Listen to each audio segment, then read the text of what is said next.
Let's fucking roll. I'm rolling. All right, I'm rolling. Fucking rolling, man. Yeah. I've been on every fucking roll. Every fucking roll. I eat rolls for breakfast.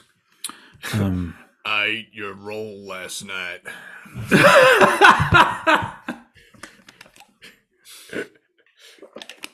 Okay. I called it tasty. It called me, and I buttered its buns.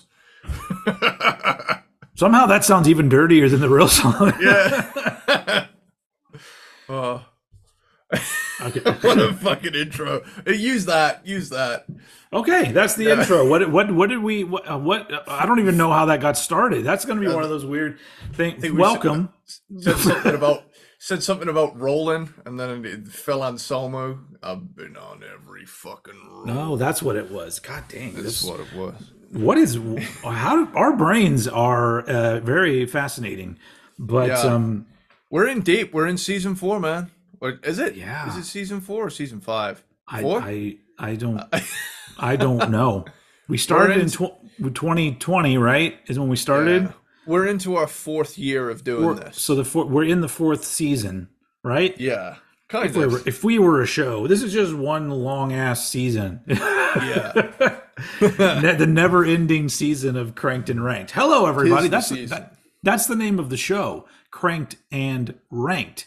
Yeah. Where we rank discographies and albums and other things. And like today's episode, we are ranking our top 10 favorite albums from a particular year. We've done all kinds of years so far, from the 70s, 80s, 90s. Yeah. Did we do anything in the 2000s yet? I don't think we have. We haven't yet. I think what we're gonna do. I don't know if we discussed this a while back, but I think what we were going to do is, I think we were going to wrap up the 80s and the 90s and then start moving into the more modern era. Okay. We'll have hotter takes for those years too. Well, so it'll get spicy. Yeah, it'll be more difficult too because there'll be less albums that I'm wanting to include. Unlike this year, we're doing 1987, where fucking great year. It was stressful trying to narrow it down. A, narrow it down to a top 10. B, put them in any kind of fucking order. Okay, I mean, I did my best. I picked 10. Yeah. They're in an order. I'm relatively pleased with it, but it's tough. As you guys all know, it's a good year. But yeah, our top 10 favorite albums of 1987, not the best albums of 1987, because to each their own. That is even our band rankings. It's just really just a matter of opinion. We're not correct. We just are, for some reason, care enough to even have these long ass discussions. But hi, I'm Old Head. As usual, with me as always is Eddie Sparxx. That's me, and I'm out of the shower. So you've got season 1 throwback where every day I was coming home from work at a grocery store and I would take a shower the moment I've got in because of COVID. Oh man, remember that? And you'd sit on a bed too. I sat on a bed, 0 lumbar support. My back hated me. I had a really boring white screen behind me. Now I have this much superior blank green screen. In the podcast world, it doesn't matter. But just imagine a room where there's a drum kit, a green screen. I see an Alice in Chains facelift poster. There used to be more posters, but he moved. So I'm sure they're in your other place now. Yeah. Well. That being said, check this out. What do we? This is video only. I'm sorry, folks, but I'll try to explain what's going on. He's grabbing something off a shelf. So I went to a car boot sale Oh, and thought I'd share for these. for Americans, car boot is the trunk of a Yeah, car. yeah. Everybody Yeah, gets together in a field and flogs shit out of the trunk of their car. yep. Uh, so here I Flog have. for you Americans. Flogging is selling for cheap, right? Really? Yeah, yeah, yeah. I forget how British I am sometimes. So I have here a VHS of Fatal Attraction, Oh wow. Okay. All right. and Daryl. Holy shit. I haven't thought Yeah, about Daryl in years. I know. I saw it and I thought that is one of the most 80s things I have I ever seen. A don't even know if VHS of I've Daryl. seen Daryl since the 80s. I don't even remember what Daryl stands for. It stands for something in the movie. Yeah, Daryl. Um, don't remember. Anyway, yeah, that's fucking cool. that is. And the best part, it cost me £1. Wow, wow. And they're in those nice, clamshell cases, which Yeah, I guess over in England, that's kind of how a lot of videos came. that was a standard over here. Yeah, Yeah, although I have to be honest, I have a soft spot for the card ones. the Like, slippy cardboard. Yeah, yeah, like it's the same as a vinyl sleeve to me. It's like you kind of want a little bit of wear over time. You want yeah. it to retain its image, but yeah, for sure. Nice. Well, I mean, that's those are both movies from the '80s, and we're talking about Hmm. '80s music, so that actually works out. I think Fatal Attraction is 87 as well, isn't it? That's a good Maybe I don't really remember, but 87, baby. Hell hell, yeah. look at that. That worked out perfectly. So Yeah. anyway, so in 1987, so this was really tough. This was a tough year. I had to leave out albums that I think are amazing Mm. to pick 10 albums that I think are the most amazing-ish-ist. And I also had to be really honest with myself about albums that were important to me back in the day and continue to have some sort of resonance. Even though I might look at them and go, well, I don't listen to them as much anymore, but I would be lying to myself if I said they weren't my favorites from that year. Yeah. 87 was probably the year that I really started listening to music because I was 9 years old and I was already into Van Halen and stuff like that. But I think 87 was the year that I got into Bon Jovi, Cinderella, Def Leppard. Shortly after that, Guns N' Roses. I wasn't on the Guns N' Roses thing right away. I think it was like after two or three videos came out, I got really into Guns N' Roses. But I just remember that being the time where all of a sudden my world was open and I was old enough to desire to find more music of the rock and roll hard rock variety, Mm. which some of that is in my list. I guess, do we have anything to talk about before that? I don't know. Man, I'm looking through like a top 50 rate your music. Translate into which Oh. language? Apparently, apparently Siri thought I wanted to translate something, and I'm like, we, no, I we've don't. we've got a guest star this episode, Siri. Don't say her name three times; she'll show up again. Anyway, Yeah. I mean, I'm just looking through this top 50 on Rate Your Music of like 87 metal albums, sorry, and it is just chock full of killer stuff. what made it to number one on Rate Your Music for '87 metal albums? It's a list by John or Johnny. It's not like an official Oh, Rate Your Music thing, got but you. here's his top 10. Okay. Do you know what? I'll do top 20.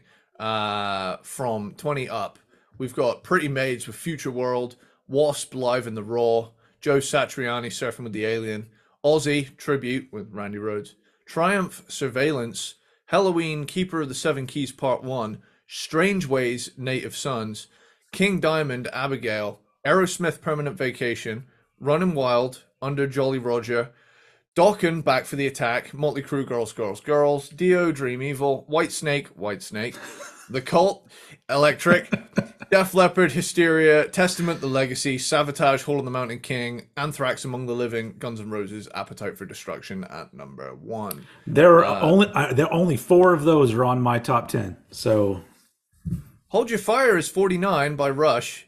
49. Yeah. All right. Well, at least it made the list, I guess. But yeah, only out of that top 20, only 4 of those are in my top 10. Oh, it's got that TNT Tell No Tales album on it. 10,000 lovers. Hell yeah. Back to you. All right, so I guess let's do it. I guess let's do our top 10 of 1987. Which yeah, okay, yeah. I mean, I guess let's just start it off. I got all my vinyl, and you better fucking believe it. These are all 87 pressings of these albums. Yeah. Because that's how I roll. I spend so much money on records, but it's worth it. I enjoy my collection. Anyway, all right. So first as usual, I throw it over to Eddie Sparxx, and he starts us off with his number 10 album of 1987. Okay, my number 10 album of 1987 is Crazy Nights by Kiss. All right. I expected this one to be higher for you, but okay.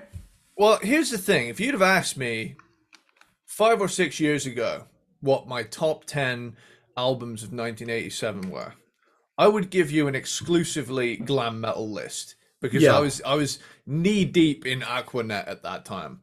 However, I've kind of gone back around on myself and kind of revisited my grungier pre-glam days. So now I'm kind of somewhere in the middle of that. So I've tried to keep this list pretty diverse because I felt like it all deserves a fair shot. Sure. That being said, Crazy Nights, while high in my original Kiss ranking, I've listened to a lot of Kiss since we covered Kiss a while back. That'll be a good Cranked and Ranked revisit, which is a thing we're kind of talking about behind the scenes, having a look at if we agree with our former selves. But so Crazy Nights, the production right out of the gate is thin as hell, but there's so much 80s cheese on here that I can forgive it. And you all know I love that 80s cheese. I mean, what else can I say other than it's just chock full of fucking cheesy 80s bangers? I mean, it's got Crazy Nights, which I think in the UK was Kiss's biggest hit. Oh, wow. I think it was. I think it was like their big hit over here. And then you've got I'll Fight Hell to Hold You, Bang Bang You, which is, you could argue that Steel Panther made an entire career off of that one song. They pretty much ran with that. And a surprisingly hot for teacher. I mean, I suppose maybe not surprisingly, everybody was trying to be Van Halen, but No with Gene Simmons on it is surprisingly thrashy almost. It's a pretty heavy song for the album. Hell or High Water, My Way. Now, I'm gonna say this now. I fucking love My Way. All the Kiss fans hate it, but it's just so overwhelmingly exactly what I love about the 80s. So it's so weird because there are songs on that album that I would call that I think legit are good, great songs, and I enjoy them. But then 2 particular songs, My Way and Reason to Live, are just so over the top cheesy that they're the best on the album. Like there's no better song than the 2 most cheeseball songs on the album, and they make me so happy. It's just the cheeseballness of it all. And honestly, I think it's a shame that people are always dogging on My Way as like the shittiest Kiss song because everybody that grew up in the 70s isn't allowed to like the 80s. But like My Way is a vocal showcase for Paul Stanley. That song is incredible range-wise. Yeah, his vocals around that time were fucking amazing. He is a great singer, but I think this is around his peak as a vocalist. So. Yeah, I'd say around here through Revenge, he's just fucking killing it. Yeah. But yeah, when your walls come down, Reason to Live is a classic power ballad, probably a top 10 power ballad for me, possibly even top 5. Good Girl Gone Bad is another Gene Simmons song from the 80s. He's clearly taken a back seat to focus on being a movie star. Turn on the Night is so good. I love Turn Yeah. on the Night. Yeah. Now, I have to ask you, has it always kind of bothered you that the last two songs on Crazy Nights are Turn on the Night and Thief in the Night? We talked about this on the ranking. It was like, fuck, what's a hook? Fuck, we need an 11th song for some reason. Thief in the Night. We've already got Turn on the Night. Just do it. Just throw it on there. I mean, to be fair, you already have like all the repeating songs: "Crazy Crazy Nights," "Bang Bang," "You," "No No No." I mean, there's already like a. It's like they were literally just flipping through the '80s playbook, and they're like, "All right, this people like repeating words. They like nights. Let's crazy nights, Thief in the Night, Turn on the Night." It's like that first Danger album where like the new album from Danger featuring the singles Naughty Naughty and Bang Bang. I want to find that commercial on the internet, because I remember as a kid seeing that commercial, and even as a kid laughing my ass off. Yeah. And I was just to my friends like, "Did you see that? There's a commercial. It's like Danger featuring Naughty Naughty and Bang Bang." Should have done the entire commercial like saying every word twice. Yeah. New album from Danger. I mean, I would have been smart, but whatever. I mean, people like that album. I'm not. It's okay. I know you love it. I fucking love that album, and it's basically a whole album of My Way. Like, you're not wrong. Yeah, it's like literally, was it 9 My Ways and 3 Reasons to Live? Yeah, yeah. I love that record. Screw It's really good too. But we'll get around to Danger at some point. Yeah. With, right now we're on ranked. We're on Crazy Nights. Oh no, wait, the album is just Crazy Nights. Yeah. The song is Crazy Nights. So bookended with Turn on the Night and Thief in the Night. Yeah. It's weird how like they decided to go with Crazy Nights for the song, even though in the song he says it 4 times. So the song yeah. So it should be called Crazy Nights. But they just went with the 1 for the title of the album and the 2 for the title of the song. But I'm sure there was some sort of meeting that they had. And, Gene Simmons is like, 4 is too many. Just if you want to have multiple times, just say no is 3 times. Let's just do crazy 2 times. No is where they fit the 3 in at track number 4 because they're shorter. It's shorter words, so it takes up less space. Absolutely. That's a weird. That'd be a weird song to request. You yell out at a show. What song do you want to hear? No. It's like, is that a song or are you no more songs. It's over. The night's over. All right. No. Shit. That's great. But yeah, it was a successful album, but the diehard 70s Kiss fans don't like it, and I don't care because I'm allowed my own opinion. I'm going to go on record and say that if you are not a fan of 80s Kiss, then you can take the word diehard off of your fucking title. You're just a 70s. You're just a 70s Kiss fan, which is fine. Yeah. But there are those of us that love pretty much everything they did. Yeah. And don't get me wrong, 80s Kiss has some turds. It does have the odd song here or there where you're like, what the fuck were they thinking? But they're enjoyable turds. So I don't know if turd's the right word, but they're definitely. It's like it's almost like if you stepped in a turd and then you looked at the bottom of your shoe and it looked like a rainbow, then you'd be like, oh, that's kind of cool. But still, that's an enjoyable shit. I don't know. Anyway, are you done with that, number 10? Yeah. I'm done with my number 10. Crazy Nights, Kiss. Crazy, crazy, crazy nights. I'm going a little bit opposite. Not a big album, a little album, and not even from the Okay. U.S. of A. Repping my boys from Canada, Dead Brain Cells, Nice. with their first self-titled album, Dead Brain Cells (DBC). Mm. This is Canadian technical thrash. It's kind of like a thrashier Voivod, I guess you could say, but way more intense. Like you could connect it a lot more to a hardcore album on this one, or a crossover, than anything else. But I fucking love this first Dead Brain Cells album. It's one of those albums that I think my first Bands You Should Know video was on Dead Brain Cells I think I remember that one. way Yeah. back in the Yeah. day. And but the first album, like they did two albums, and the second one is really good too, but it's way more progressive. But this one, it's got this crazy energy to it where it really feels like, you're kind of on a speeding locomotive, and but even though you're going really fast, you're still leaning forward on the edge of it.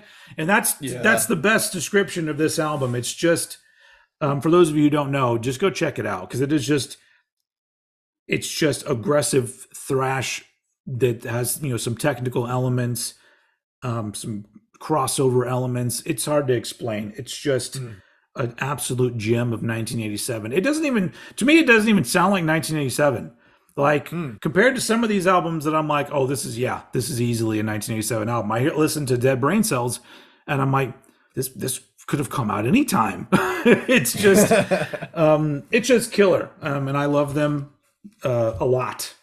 So they ended up making, and it's funny because that's an album that I love, and that's number 10. So it Wow. kind of shows you like what I had to work with here with my other nine. But I could not leave out Dead Brain Cells because it's a fucking banger and a half. So that's my number 10. I'm not. I mean, I'm gonna. I don't go through the tracks like you. Deadlock's fucking killer. Lies is my favorite song on the whole album. If you want a good idea, go just look for Dead Brain Cells Lies. That song is fucking amazing. God, there's so many fucking good songs on this. Yeah, and it's on Combat Records, Yeah. in the U.S. Anyway, all right. Yeah, I'm done with that. Done with that Dead Brain Cells. We can move on to Eddie Sparxx's number 9. Very nice. Okay, so my number 9 is, kind of representing my homeland, but also this was the era where the front dude decided, fuck it, MTV American Makeover. White Snake, 1987. Oh yeah, yeah. Yeah. For me, that was the intro to Whitesnake. So much so that I thought that was their first album. Yeah. And it's wild that there's like 6 albums before it, but like, And motherfucker was in Deep Purple prior to that. So shit, yeah. man. Yeah, He the was dude's had a busy. hell of He's a busy man. he's had a hell of a career. Yeah.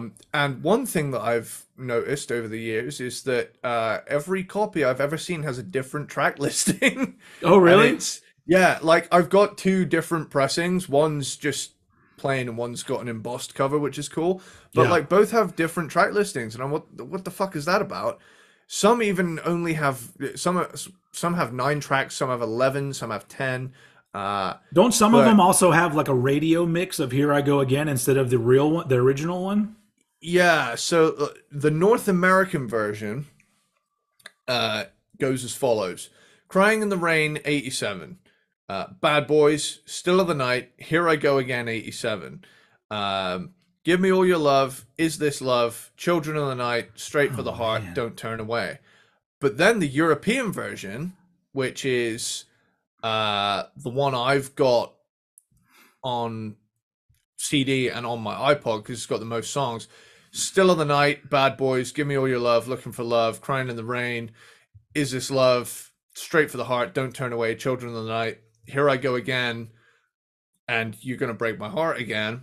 And then the Bulgarian version, which I think I have, has Still of the Night, Bad Boys, Give Me All Your Love, Looking for Love, Here I Go Again, 87, Crying in the Rain, Is This Love, Straight for the Heart, Don't Turn Away, and Children of the Night. But there's no You're Gonna Break My Heart Again. And then there's the 20th anniversary edition. But like, why the fuck does this album have so many different? It clearly was some sort of marketing decision where like this will work here, this will work over here. Well, I'm willing to bet part of it had to do with they probably didn't expect the album to blow up the way it did, and when it did, then they very quickly were like, all right, all new copies have, they do that for a lot of albums. We'll change the order, we'll put a different version of a song that's popular or whatever. But I mean, it's pretty, I mean, I really feel for David Coverdale and the band, because I almost feel like they had so much writing on that album and it really paid off for them. But I hadn't thought about, so I don't have that album on vinyl, but I didn't realize, I mean, I've heard the album, but it's got Still of the Night, Here I Go Again, All Your Lovin' or whatever.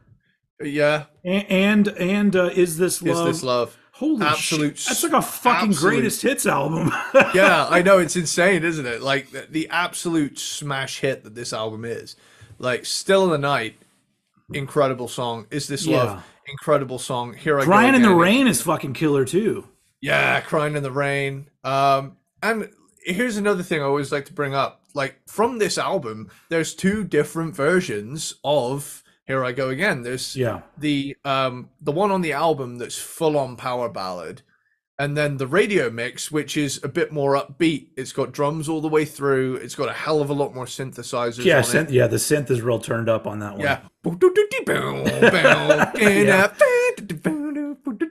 Like all of that, like just to give it that little extra pop sheen to it. Yeah. And that's the one that always shows up on compilation albums where it's like 101 power ballads or songs to bang your old lady to. It's like the fucking Mutt Lang version of the song. Yeah. And we just need to take a quick moment to mention the absolute lineup on this album where, oh my god, I didn't realize this. Hang about. Oh my god. Right, okay. Ainsley Dunbar? I didn't know he played on the album. I thought it was Tommy Aldridge. And Vivian Campbell did guitar solo on All Your Love. Where's it? So I genuinely thought it was Tommy Aldridge on this album. Wow. John Sykes plays guitars. Was he, maybe he was actually legit in the band when they toured, but on the album he didn't play on it? That's really spun me out. Because I always thought, I mean, he's in the music videos and but I genuinely, all these years, I thought, Tommy Aldridge was 87 to 1990. Wasn't there a thing? I might be remembering this wrong, where they replaced two of the members to put in better looking members. I would not be surprised, because if you look at Whitesnake pre 1987. It's not a band of hunks. Yeah. The way 87 onward Whitesnake was, and like let's be honest, like it was borderline boy band, the level of good looks in Whitesnake at the time. It's like David Coverdale showed up to the band meeting. He's like, "Look, guys, I don't know if you know this, but I'm dating Tawny Katane." Yeah. And if I'm going, this is the worst British accent. You need to be able to achieve this as well. We need to. All of us need to look like blokes that could land Tawny Katane. Okay. Yeah. Here's a crumpet. What we want. Yeah. You need to be able to get a woman that can dance on a jaguar. Yeah. Yeah, but this album's fucking incredible. Yeah. Shit, and I gotta revisit it, because like I like so many of those songs. So it's open up and say levels of, is this great? Is this a greatest hits album? Well, also, if I remember right, I think Here I Go Again was huge, but if I remember right, Is This Love charted on like the regular pop charts over here. Like that was a pop hit song. So did Here I Go Again. Okay, all right. I don't know if that was more over here than it was over there, but I would imagine so. Let me check the ever reliable Spotify top 5 of a band. And here we Okay. go. Okay, so Here I Go Again sits at the top with 297 million 812,891 plays. And Uh, that's on Spotify. So David that's Coverdale got paid $7 for all of those plays. and then Is This Love is 265,188,532. Oh my god, the radio mix is only 97 million for, so the one people are playing on Spotify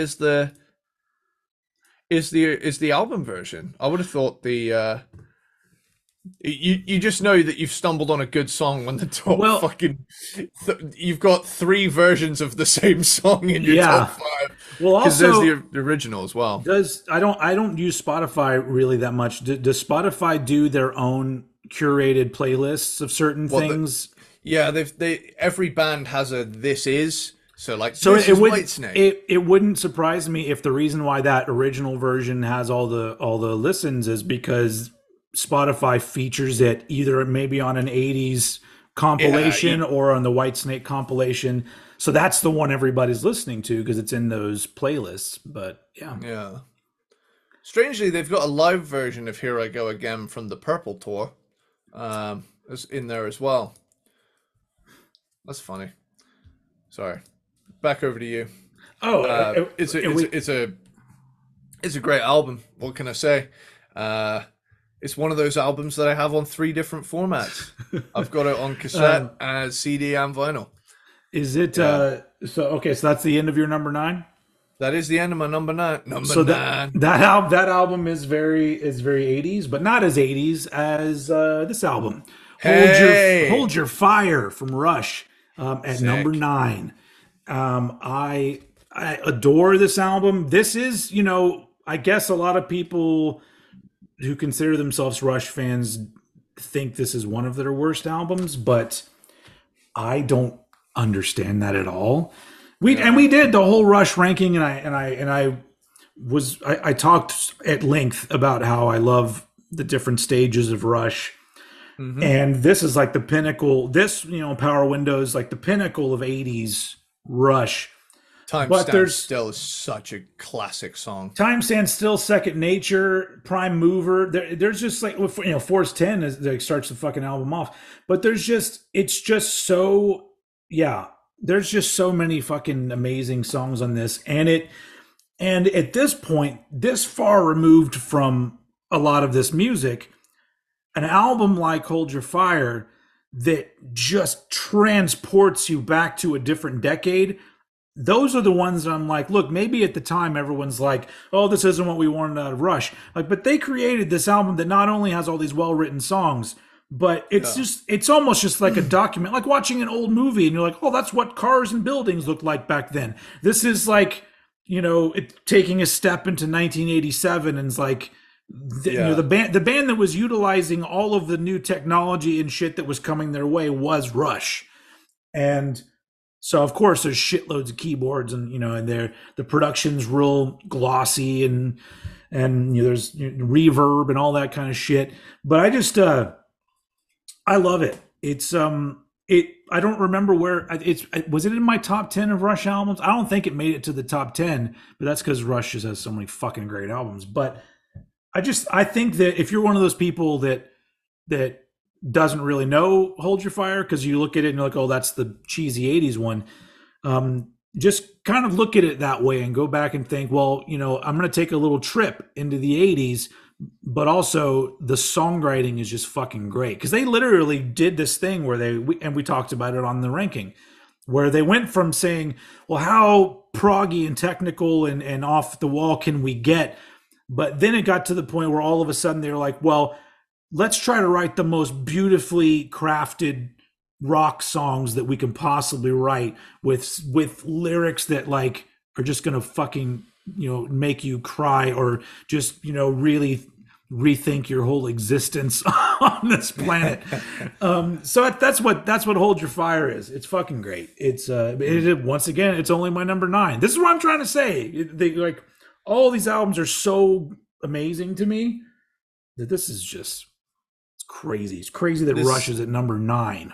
So. Yeah, total love fest. This one. Like, anyway, so yeah, that was my number 9. Hold Your Fire from Rush. Okay, keeping with the theme here, I've got another album of the Sunset Strip variety, and I've gone with another repeating title, "Girls, Girls, Girls" by Motley Crue. Yep. And this, if I remember correctly, I made my number 1 Motley Crue album in the Motley Crue ranking we did over 3 years ago. Oh, that was like our second or third band we did. I'm pretty sure it was like the second episode we did, or at least the second 2, because I think we did a 2-parter, didn't we? We might have, because we did Nirvana, so maybe it was Nirvana and then Motley Crue. Holy shit! I think what we decided in the beginning, it was like Nirvana, Motley, and Slayer, and then we were like, we've covered the 3 main pillars of stylistic stuff that we'd build the show off, and then we kind of branched out a little bit more. Yeah, but we just so you know, for the listeners out there, that was a concerted effort to tell the world we're not elitists. Yeah. So we thought if we do grunge and hair metal back to back, yeah, and then thrash, and it was to really get people ready for the fact that we're going to throw a variety, because so people don't get annoyed, because like I get that a lot, where people will comment on my videos and say, this is not really metal. And I'm like, nowhere on my channel does it say metal. It's not metalhead. And there's nowhere in the description that says all metal. It's just, but I talk about so much metal that everyone seems to think that, oh no, you can't possibly talk about other things. And I'm like, no, I talk about the music that moves me. That's why it's a personal thing. And then when we met each other and started talking, we realized that we adored the same, the holy trinity of metal, hard rock, and glam, grunge, all that shit. It was all stuff that we loved. So it worked out perfectly. And we're now in our 4th season of this marvelous show. Yeah. All right, girls, girls, girls. All right. Okay, so this album was my first Motley Crue album. And up to this point, I'd heard Looks That Kill from Guitar Hero 5, Too Young to Fall in Love from GTA Vice City. Okay. And funnily enough, Wild Side is in GTA 4. I think one of the expansions for GTA 4. And while GTA 4 is my least favorite GTA era, Wild Side is my favorite Motley Crue song. So it's a fucking banger. That song sold me on this. Wild Side was one of the first Motley Crue songs I ever heard, but because it was included in the father-son switcheroo comedy, Like Father, Like Son, starring Dudley Moore and Kirk Cameron. Wow. And so, and I haven't seen that movie since the 80s, but at this point, I'm not supporting Kirk Cameron no matter what, because fuck that dude. But Dudley Moore, I mean, rest in peace. He is dead, right? Dudley Moore? I don't know. Let me have a look. Dudley Moore. I mean, Dudley Moore was a guy that I remember being around so much when I was a kid, and then all of a sudden he dropped off the face of the earth, and I don't remember if he passed away or not. Yeah, March 2002, he passed away. Dang, it's been a while. Holy shit. Sorry, Dudley and the Moore family. But anyway, but yeah, that was like, there's a scene in Like Father, Like Son where they play Wild Side, and I remember just thinking to myself, oh, this song's fucking cool. And then I very quickly figured out it was Motley Crue. I've never seen Like Father, Like Son. I mean, which at that point, it's like, which one do you choose? Because honestly, I would go Vice Versa if we were going to do, which is Vice Versa is Judge Reinhold and Fred Savage switch places. Yeah. Like Father, Like Son, it's Dudley and Kirk Cameron. There's a movie called 18 Again, which I think is Patrick Dempsey and George Burns switch places. These are all in the same few years. These movies all came out. It was like father-son switching places Yeah. movies. What if this guy was this guy? Whoa! Why don't they do that? Because like they did like Parent Trap. They remade Parent Trap, and Yeah. they did no, not Parent Trap, Freaky Friday. I'm Yep. getting my Lindsay Lohan remakes mixed up. But that was a thing that, like, I don't know why that was just like that was a thing that captivated American audiences, at least. We're just like, we can't get enough of this father son switching places shit. And so anyway, bring it back. Who would we do now? It should be who would be cool? Let's say I don't know. Jason Momoa and Michael Cera switch places. or hear me out. Me and you. We literally just become the same person in different. I know. It's an artistic statement. It's like, what if these guys become the other guy? Nothing happens. Yeah. One dude becomes old and has back pain. No, wait. No, how about this, right? We switch places, but both of us are like, well, we're still on the podcast. We need to finish this. And we've got each other's lists to work with. Oh, wow. And we have to like do it without letting the people listening know. But it's like live. We're doing this live or some shit. I don't know. Movie idea. Write this down. Wow. The Cranked and Ranked movie. When we really blow up and they're like, "What? Do you happen to have a movie idea?" Actually, we do. Yeah. It's this movie where we switch places and we're the same person anyway, but now we're trying to come at things from it's just for the big fans. It's going to be like a pick of destiny from Tenacious D. If you're not a big Tenacious D fan, then you're probably not going to see that movie. I've seen that movie. It's a good hell one. yeah. Yeah. What was the scene that always used to crack me up? It's the Strawberry River scene with Sasquatch. Oh yeah. Which goes on the trip. Let's take a dip in the Strawberry River. Oh, that's a great movie. Yep. Cool. So yeah, track listing: Girls, Girls, Girls. Wild Side: Girls, Girls, Girls. 1-2 punch. Yep. Which comes to roughly 9 straight minutes of pure 87 sleaze metal. And then followed up with Dancing on Glass and Bad Boy Boogie. This album is a party. Nona, it basically just telling you to flip the record over. There's like a full extended version of that's like 4 minutes long or something. It's on the bonus, but 5 Years Dead, All in the Name. Now, I have a bone to pick with All in the Name of Rock, and here's the thing, right? That is one of those songs that I want to blast out of my car at full volume. Yeah. However, I don't want the line, "She's only 15, she's the reason I can't sleep," echoing down the street. What? I know illegal. I say legal's never been my thing. And it's like Vince, Vince, you already murdered somebody with your car. Let's maybe back away. Try and keep the felonies at a minimum right now. Yeah. Like, I still to this day, we've talked about this when we did Kiss and like other stuff where it's just like, I do not understand the fascination with young girls or young people in general. Like I'm 45. I'm supposed to be having some sort of midlife crisis where I want a younger woman, but all it's doing is making me like turned off more and more. The older I get, the more turned off I am about younger women. Like anything under 30, I'm just like, get the fuck away from me. There's nothing that you can offer me.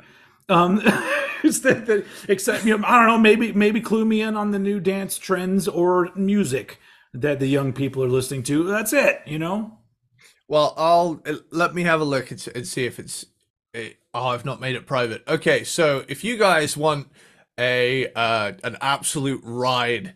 This is a thing I had for this is a thing I had saved for a video idea, but I never got around to making. Who knows? I might get back to making videos at some point, but I've been band focused this year. But Sage. yeah, Sage. Stream Sick by Sage on your given platform. Yeah. It would really help us out. But yeah, I have a playlist called The Most Uncomfortable, Dodgy Classic Rock / Metal Songs. Nice. And the description just says FBI, open up. And I'll read you the Nice. track listing. I'll read you the track listing. We've got Christine 16 leading it off, immediately followed by 17. Track 3 is All in the Name of Rock All in the Name of 15-year-old Poon. My Ding-a-Ling by Chuck Berry. I had to do that. Yeah. Living in Sin by Gene Simmons, solely based on that I know you write me sexy letters. Yeah. And you know, his previous track record doesn't bode well with that. Catholic Schoolgirls Rule by Red Hot Chili Peppers. Mm-hmm. A song titled Sex Child by Blue Murder, which pretty much, like the title alone. Walk This Way, I thought had a few moments in it where it's like, yeah, it's got that pretty little thing vibe going on. Yeah. I couldn't exclude Necropedophile by Cannibal Corpse. I just had to. A deleted track from Love Is for Suckers called Statutory Date. Have you ever heard that? No. There's No. what is it? It's a Twisted Sister EP called Feel Appeal, Love Is for Suckers Extras, where it's like 4 songs from those sessions that never made the album. But they're a fun listen, but my God, there's Tragedy by Archangel, I'm a Victim of a Young Girl's Love, Caught Up in You by 38 Special, So Caught Up in You, Little Girl. It basically anything in the song that just it points to you wouldn't get away with saying that in a song now. Young Girls by Dokken, Heaven by Warrant, you know, and Hot Little Summer Girl by Enough's Enough. You know, it's all good fun. I'm not accusing anyone of anything. I just thought it was a fun observation. Yeah. There was a lot of stuff back then that just would not fly now. Well, there is a difference between, like, there are some songs that mention a girl's age and it seems young, but it's different when you also follow that lyric up with a lyric saying, I know that it's wrong or illegal to do this. Yeah, and yeah. I'm just like, that's so weird. It's just like, I don't know. All in the name of Cock. All in the name of alternate reality. Okay, yeah, so oh my God, there's on Genius, you know Genius, the lyric site. Yeah. There's, you know how like some lines you can click on and there's like an explanation. Yeah. Okay, verse 1 right out of the gate. She's only 15. The note says a subtle nod to being a raging pedophile. Okay, she's the reason that I can't sleep. You say illegal, I say legal's never been my scene. Nikki Sixx and Vince Neil, who wrote the song, are acknowledging that they know sex with a 15-year-old is indeed statutory rape, but that's not of concern to them. Yeah. Jeez, like who writes that? Like even in the 80s, who writes those lyrics? That's just fucking insane. But okay. I've never even read the second verse, but we've got pretty so innocent. She says you ain't seen nothing yet. Brings me a dirty magazine. There she was for all the world to see. Uh-oh. This is the note on that. Uh-oh, that sounds like pedo. So wait, so you know what? I've never paid attention to the lyrics of this song either. So, but the song is called "All in the Name of Rock."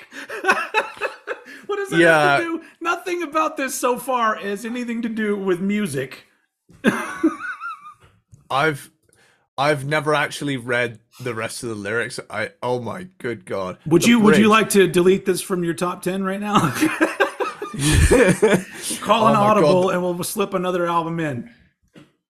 Okay, hang on. Wait. Bridge says to me, "Daddy, can I have some candy? Want to be your nasty. Anytime you want, you know you can have me. All in the name of rock and roll, all in the name of rock." Like like I love this song, but I can't defend it. Like it's like being behind a chain link fence while you watch your friend like blindly walk into traffic. You're like Yeah. Terminator 2. No! No way! Wow. Yeah, that is all in the name of going to jail. Jeez. Maybe that's why the album finishes with Jailhouse Rock. Could be. Could be. It's a story. It's a concept album, bringing home someone who is a bit south of proper, and reaping the consequences. It's like the concept of the album, girls, girls, girls, because the girls, girls, girls is all about going to like strip clubs, and so now we're led to believe they're at the strip club, and some girls like giving them a lap dance, and Vince is all like, "Honey, you're way too old for me. If you're able to get a job here, get the fuck out of my face." Meanwhile, I was born in 1997. Like, 1977. Sorry, I fucked up. Blah. Let's get off this uncomfortable ride. Yeah, because I feel like there's only so much more we can say about that before. I also really love gods. Yeah. Nuke this. I also really love the fake crowd noise in Jailhouse Rock, where they try to make it sound like it's a live performance, but you hear the crowd starting over. You hear the sample starting over. I think as well. What was it like? I've never been able to figure out what Vince says at the start of that. Hang on, what is it? Jailhouse. Right. Jailhouse Rock, Motley Crue. Lyrics. We're recording live right here tonight. Oh, okay. And I think you got the fucking job. Cause we got some bad beat boogie woogie for you, boys. Here we go. Da-da. One to a party in a can jail. Yeah. I've never actually took the time to figure out what was said at the start there. Some would say that job. Some would say your performance right there was better than anything Vince does these days. Well, drive through the footy car, Chubba B, my honk, what a Kistamaha. Yeah. Yep. Classics. Yeah. Anyway, what do we do? Since we're on the subject, I'm so not only is there things like uncovering gems like All in the Name of Rock, but as a Motley Crue fan, while we're on the subject, I'm so annoyed at all of them now because the Big Mars thing. They're just constantly ruining their legacy. So here's the thing. If that last tour they did, their farewell tour in 2015 or whatever it was years ago. I don't remember what year it was. Yeah. They already didn't sound great there, or Vince didn't sound great there. But they fucking signed a thing and they ended their career. And then they could have put out the movie The Dirt, which I really enjoy, and I think it's a great movie. Yeah. And if they had just left it there, so many of us would be like, fucking Motley Crue, man. But now they're just a fucking parody of themselves, where you have shit like Vince can't get his shit together and sing, so you can understand what he's saying, or even like actually hit notes, and then you have shit like there's videos where Nikki Sixx is not playing his bass, but there's still a bass guitar playing somewhere. And then they kick Mick out.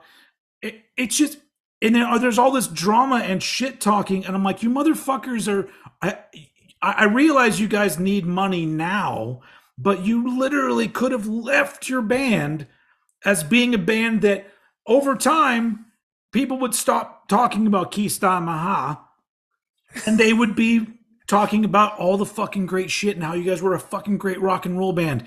But I feel like that's being ruined. Like for the mass opinion of Motley Crue. I know there are still tons of people who are huge fans and don't fucking care. And honestly, I don't like poking fun at Vince Neil because he's an older dude and he's doing his best and whatever. I'm just not going to go see them. But I just hate the fact that they're a band that left things off in such a great way and then came back to utterly shit all over it. And it really bums me out. I had to get that off my chest. I've sent you something. I don't know if you've seen it before, but it's the shot of the concerts this year where there's just a void of empty space. Oh yeah, I've seen that. Like, yeah, it's what happened there? Is there just like there's people in the seats, but then there's people on the floor, but there's a huge void, and there's people walking around. I think it's because they were playing at a stadium, and the stadiums they can't fit so many people onto the floor because of the law, because of fire hazards. And so I think what ended up happening was not only were they playing a venue that they weren't able to sell out, but you had only a certain number of people paid the money for floor tickets. Everybody else paid a little bit less to get seats. And then all of a sudden the ratio is all out of whack where I see. So it's all these things where I just, I really think that they were just booked at a venue that was way too massive for whatever tour. I'm assuming it's still with Def Leppard. Yeah. Yeah, that's the one. Yeah. I don't know. It just bothers me because all of the drama going on, it's not like fun rock and roll drama like back in the day. It's just sad. And I really like Motley Crue, so it just kind of bums me out. Because you would hope that things would go like Guns N' Roses, where by all accounts, Axl Rose is a very different dude now, and very driven and focused, and and I'm just like, well, that's great. That's the kind of thing I like to see. Hey, you're gonna come back, as good as you can possibly come back, and don't shit on your legacy. And so I don't know. Anyway, speaking of Guns N' Roses, I wonder where Appetite's going to be on both of our lists because I know that it's there. Yeah, it is. But are we done with girls? Yeah, we can wrap girls up. Okay, well now this is going to be a big episode. We're already nearly an hour in. All right, well I'll be quicker. Anyway, no, I like where this is headed. So now we're on to my number 8. Yeah, my number 8. Speaking of questionable lyrics, my number 8 is the Uplift Mofo Party Plan by the Red Hot Chili Peppers. Love seeing it here. So it's funny that I'm talking about this album, the third Red Hot Chili Peppers album, and earlier today you sent me a video on TikTok of the fake Red Hot Chili Peppers, like what Chili Peppers sound like to people who aren't fans. Who don't listen to. Yeah. And it's all like, I got a thumbtack on my nutsack, and it's reiterate California. Yeah. So, but here's the thing that immediately bummed me out about that. That's not the Red Hot Chili Peppers to me. Nah. Like Uplift Mofo Party Plan doesn't sound anything like that. And honestly, all the way up, all their 80s and 90s material is I fucking love. Even a little bit of Californication, but post Californication, that's when they've now become this California band, and it really pisses me off because, and I think I said this when we did the Red Hot Chili Peppers ranking, I still, when I see interviews with the guys or when I see them performing, I go, look, I still really like them as people and as musicians, but the music that they're putting out, it's almost like it's just two completely different bands. And which just what happens to have the same four dudes. Although this is a different drummer and guitar player, we have Hillel on this one, and Jack Irons. Jack, Jack, who ended up being in Pearl Jam briefly. Yeah. But Uplift Mofo Party Plan is like, it's a fucking journey of an album, and I love it because it's back when Red Hot Chili Peppers was a band that if you wanted to do an impression of the Red Hot Chili Peppers, you couldn't, because so much of their shit sounded totally different. If you take their first album, Freaky Styley, and this album, 3 completely different albums. Absolutely. And then they follow it up with Mother's Milk. Their first half, or the first couple decades of their discography is unfuckwithable, in my opinion. Absolute fire. So I love Uplift Mofo because I love that it's kind of like it's like the culmination of that version of the band with Hillel on guitar, because unfortunately he would pass away after the album came out. Yeah. But just something about it's a really great example of what I love about certain bands that just obviously they're breaking every fucking rule that you could possibly have about being in a rock band, but they're not doing it in a way where it's very obvious, like, oh, they're just trying to be weird. No, it feels like a very natural combination of these 4 fucking weirdos, and this is the music that they ended up making, and I love it because it's got some funkiness to it, it's got some punkiness to it, it's got a tinge of the thrashy metal stuff in there. Little bit in there too. Yeah, like I think Flea once called this the most rockingest album they ever did. I guess, yeah. I think Mother's Milk is heavier, but I mean, yeah, I think Mother's Milk in production is heavier, but I think the songs on Uplift Mofo are wilder. You're probably right, yeah. But there's like just so much cool shit on here, and it's just an absolute blast, which is what I love, because when I first I didn't get into Chili Peppers until Mother's Milk when I was a kid, but everything I heard from them, I was just like, they're just a band that you cannot put in a box, and now you can neatly put them in a box that they created themselves. Isn't that weird? Anyway, not to dwell on that, because this album, my number 8, Uplift Mofo Party Plan, is so much fun. Yeah, I don't know. I guess that's really all I can say. I absolutely love early Chili Peppers so much. And once again, that's only my number 8. So there's 7 albums that I enjoy a little bit more, I guess, than that one. Unless, it's funny, all of these albums, if that album is currently playing, it's my favorite album in 1987. But then you put on another one and go, no, that's my favorite album of 1987. So let's continue. We're basically at an hour now, and we've cool barely scratched the surface. I was going to say this could be a 2-hour ep. So what we have here with my number 7 is an EP. Oh, I didn't include EPs, so let's do it. It's the 598 EP, Garage Days Revisited or Revisited. So if we were including EPs, this would be my number 1. Really? I didn't. I left it to albums, but I fucking love this EP. It's so much fun. It's always one of those things I put on and I just utterly love every second, every time. I love it. Yeah, absolutely. It's 25 minutes long, and it's 5 covers. Well, technically 6. Technically 7. They play the beginning of Run to the Hills. Yeah, really badly on purpose, which is what I love. So yeah, this is a covers EP, and basically the induction of Jason Newsted. And you can actually hear him on here. Oh, don't be that guy. I'm not gonna be that guy. But it's an observation.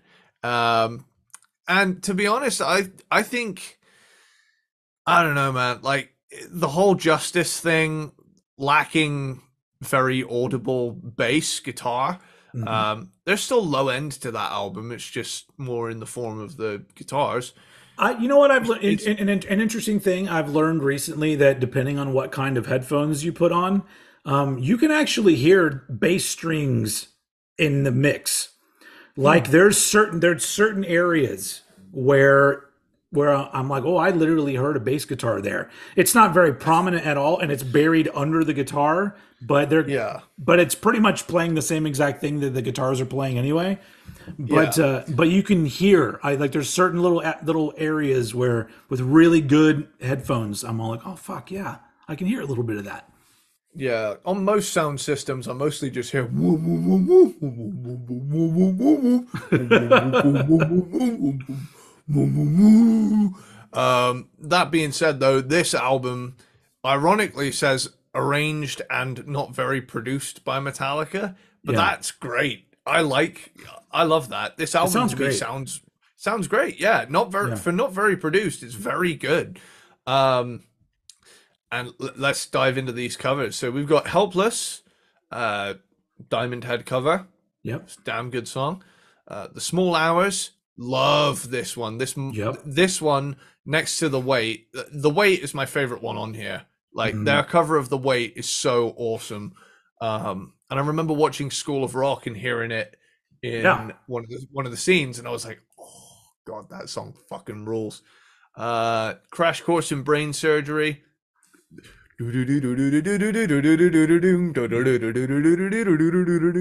And finally, we have Last Caress, Green Hell, which, two Misfits tracks Hmm. just slapped together. Last Caress being the more well known of the two that Metallica would often play live. Did they ever play Green Hell live? I don't know if they did. I mean, not that I know of. They may have, but Yeah. I don't remember that. I Like it's always kind of bugged me. I'm like, come on, guys, play Green Hell. Play That's Green Hell. always my that was my introduction to the Misfits was hearing that, and then very shortly afterward, I found Collection One on cassette Nice. at Tower Records, and I bought that, and then I became a Misfits fan because they had Green Hell on it. Very nice. But yeah, Yeah, it's really in terms of content. I mean, there's only 5 songs, but they're pretty substantial tracks with a lot of stuff going for them. yeah, Sonically, it sounds great considering it's not produced according to them, but I think it sounds fantastic. It's a great little EP. Granted, it's not a full-fledged album, but Metallica's my favorite band, so it had to show up same here somewhere. So same here. We're just a couple of simpletons, which somebody commented on one of our videos because Metallica is our favorite band. So apparently we're simpletons. yeah, So well, you know, have a look through my iPod and tell me I'm a fucking simpleton. I've got more music saved than you've had hot dinners, sunshine. oh, nice. Yeah. All right. Well, we're gonna go from an EP to another album from a classic thrash metal band, Okay. The Legacy Yeah. by Testament. The look at these blokes on the back there. Don't they look lovely? That's Raging on Waters came on shuffle earlier, and it's just hell yeah. so good. The The very Devil's Triangle. the first Testament album with like so many fucking killer songs on it. It's an amazing debut album for me. Yeah. And there's not a lot I can say about it because it's like Testament were a band that like they're considered second wave thrash, but they almost benefited from coming a little later because they're almost to me like if somebody said I don't know what thrash metal is, what does it sound like? I would just say, well, go listen to the first couple Testament albums because I feel like that's honed in on specifically what makes Yeah. thrash great for me is what they were doing. Or I mean, I guess they still do thrash type stuff, but those first handful of Testament albums, I'm just like, yeah, that is thrash metal. There's no Yeah. ifs, ands, or buts. And right out the gate with the Legacy, they were fucking super talented dudes with their own I don't know. I feel it's crazy to think that they're a band that sounds so much like quote unquote thrash metal, but also so much just like Testament. That it's Hmm. like that's fucking great. I love that. I've I always love the Legacy. I've always thought of Testament as the logical conclusion of if you took every Big Four band and threw them in a blender, you would get Testament because you've Oh got yeah. there's you've got the speed and intensity of Slayer mixed Mm-hmm. with the precision and chunkiness of the likes of Metallica and Megadeth, and a little bit more of the off the wall kind of Anthraxy stuff in there as well. Yeah. And honestly, I think they are in essence the perfect thrash band because Yeah. I would they agree. I'm with you on the idea that Testament, it maybe not from a popularity standpoint, but if you were saying what is thrash metal, Yeah. that that right there, Yeah. absolutely. Yeah. So it's and it only ends up at number 7 for because it. But I love it. I love Testament. Mm. So that's my number 7. We can move on to number 6. I'm sure we'll get around to it again in a moment. Um, so we've got Back for the Attack by Dokken on my list. Nice. So when I was We getting, need to do a Dokken ranking yeah, because they are a band that I need to really get into because they are a band that I'll okay, hear random songs and go, "Ooh, I like this," but I've never really gone through a Dokken phase yet. So okay. I think that needs to happen. Okay, I'll lead the charge on that episode, man. That sounds fun. Yeah. Um, so essentially, this is the last full-on Dokken album before the first split, barring the live album Beast from the East, which had the single Walk Away on it. Is this the one that Um, has Dream Warriors on it? it is the Dream Oh Warriors hell album. yeah, I love that song. Yeah, Dream I Warriors. actually have that. I have the 12-inch maxi single with the Nightmare on Elm Nice. Street cover of that song. Very nice. And it's one of those albums that frustratingly has a title track that's not on the album. I believe it's a B side. It might be the B side to that release, as far as I know, but Oh, yeah, no, I think you're right. Yeah. because it's not on the album, strangely. But I just remember Dockham was a great bridge for me from the heavier side of metal to get into the glam stuff because Yeah. they have some pretty metal riffs Oh, sometimes, fucking yeah. They, George they Lynch fucking rules. That yeah, guy's incredible. it's incredible some of the stuff they did in Yeah. the 80s, man. Like starting off the album, like here's the thing, a lot of glam bands were singing about partying. This first song, Kiss of Death, is about AIDS, a very fucking scary thing Yeah. back then. And clocking in at 6 minutes almost. It's one of those songs that flies by for me. Yeah. Um, Prisoner, Night by Night, Standing in the Shadows, Heaven Sent, the iconic Mr. Scary instrumental solo. Like, that is awesome stuff. So Many Tears, Burning Like a Flame, Lost Behind the Wall, Stop Fighting Love, Cry of the Gypsy, Sleepless Nights, and finishing with Dream Warriors. Right, ending on Dream Warriors always gives me the same feeling as Dirt finishing with Wood, where it's like Oh they yeah. save Yeah. the best song on the album for last, and I love when bands have the guts to do that. Yeah. Um, honestly, this is just a kick-ass '80s metal album with a very glammed up, sound and look. But overall, it's a pretty long one too. I think it's like it's over an hour long, Oh which wow. is which is a pretty long album for the time. A Hmm. lot of their peers' albums were clocked in at like the previous album Under Lock and Key only clocked in at like 42 minutes, and then they just came back in '87 with this badass hunk of vinyl, and it just absolutely rules. Honestly, this is one of those bands where I found one of those five album five albums for 15 quid packs where I was like, okay, I like music that looks like this.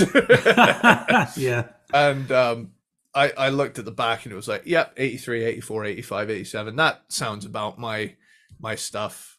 On the recommendation of my friend Dan, who I was going to college with at the time, we took a bus into Truro, went to HMV, and we found it. He was like, dude, you're an 80s metal fan, right? You like Dokken? I said, I've never really heard much. I've heard Breaking the Chains from GTA Vice City Stories. He was like, these 5 albums are going to change everything. And lo and behold, that led to an even deeper dive into the hair metal thing, which is awesome. Oh yeah. So yeah, Back for the Attack, Dokken, released November 2nd, 1987, baby. Fuck Nice. yeah. So that leads me into my number 6. We're almost halfway through, folks. My number 6, you already talked about this album, but we're going to talk about it again. Crazy Nights from Kiss. Beautiful. I love the artwork on this album. Same. But not as much as I love Paul Stanley showing his thong. Take it off, pretty That baby. is the best. Well, look at that. Look at that. Do you think that he like shaved his chest and stomach hair to make it shaped just so perfectly? Like he's a specimen right there, ladies and gentlemen. Anyway. Sorry for the podcast world, but look up the picture from the back of Crazy Nights and you'll see what I'm talking about. See, this is the tragedy of the modern age, is that album covers have become avatars on a screen. I think personally we should make it so that if you tap on the artwork, it flips it over and shows you the rear, so That's a good idea. So that you can look at Paul Stanley's rippling chest covered in pubes. But it's, some dudes like me, I'm pretty hairy and I look gross. He looks like a fucking gorilla, like a beautifully sculpted gorilla that's gonna rip your head off. And he's wearing a blue thong. Anyway, Crazy Nights. I want to be that level of sexy where I can wear something that ridiculous and look that hot. I wonder if the other 3 guys like knew that that's what he was going to do. They're all taking their individual pictures. We're like, hey, it's me with my bass. It's me with my guitar. It's me just with gloves on. And Paul's like, nah. It's like he's like, nah, I'm not. I'm wearing these cut up blue jeans. I'm gonna show my thong. My hair is gigantic. Like it's just probably one of the best photographs to come out of 80s rock music. Yeah. Anyway, so Crazy Nights, I love it. We talked about it already. I love the 80ness of it all. The songs are fun. Transports me just like Hold Your Fire, but in a very different way, back to 1987. And I enjoy every minute of it. And I love Kiss. I love 70s and 80s Kiss pretty much equally. It's hard for me to sort of choose a favorite era out of those two because there's so much from both of them that I love. But also Crazy Nights was the first Kiss album I ever heard all the way through, back when I was a young child. And I've been a fan ever since. So there we go. We can move forward. Crazy Nights on here twice. Crazy Nights. Are you ready for another repeat? Let's do it. Because I have The Legacy by Testament at Sweet. my number 5. So The Legacy. Sorry, I don't have it up right now. Stolen. I'm gonna pop up my vinyl again just because I like showing it off. I just typed in The Legacy Testicle. Megaforce Records. Nice. The Legacy Testicle. Yeah, I typed in The Legacy Testicle into Wikipedia by mistake. Okay, right. Well, right out of the gate, we have Over the Wall. Oh, yeah. Mic drop. Yep. Mic drop. It accomplishes everything any of the big 4 bands could offer you in 4 minutes. Yeah. Frankly, as far as I'm concerned, right out of the gate with this album alone, it should be a big 5. Oh yeah, I mean if they, honestly, they're the one that would be number 5 because if you think about the big 4, they're old school thrash, but they're the ones that were popularity wise the most successful And I think the next in line when it comes to that, those requirements would have been Testament, because it certainly wasn't Overkill or Exodus. I mean, they were popular in their own right, but I don't think that they got the exposure that Testament did. So I think that you are right. Well, right after Over the Wall, you get The Haunting, Mm-hmm. and then Burnt Offerings, and then Raging Waters, and then Cot Lod, otherwise known as Curse of the Legions of Death. Curse of the Legions of Death. Like, it's just so good. It's incredible. I fucking love it. Like, and that's only the first side, you know? Yep. Yep. First strike is deadly! Do or Die, Alone in the Dark, and Apocalyptic City. I mean, Yeah. it clocks in. It clocks in at less than 40 minutes, and it's just this onslaught. Doesn't need to be any longer. It's perfect. Yeah. And I found like it's mastered quite quietly. My CD version I've got is a pretty quiet master. Like I always noticed that whenever I had it on shuffle, if I like shuffled all the Testament albums, it was significantly quieter than everything else. But you know, I own the volume knob. Yes. I'd much rather have an album that was mastered quietly that I can fucking crank as loud as I like. Because it sounds good cranked. It sounds good. Yeah, it does. It absolutely does. And it's, I mean, Chuck Billy, Alex Skolnick, Eric Peterson, Greg Christian, and Louis Clemente. I mean, fuck. This is incredible stuff. Yep. And the fact that for the next 3 years they would put out another album of increasing quality, you know? Yep. Like, it's wild. Like, insane levels of quality from this band. Incredible stuff. Really, we've covered the legacy as well. So I'm gonna jump it right back over to you for your number 5. All right. Well, we got a couple big boys coming up. This Holy one shit. is an album that was huge for me when I was a kid, and it's one of those things where like if I talk about it in my brain, it's just this giant fucking thing, and it's just number 5, Hysteria by Def Leppard. Fantastic. I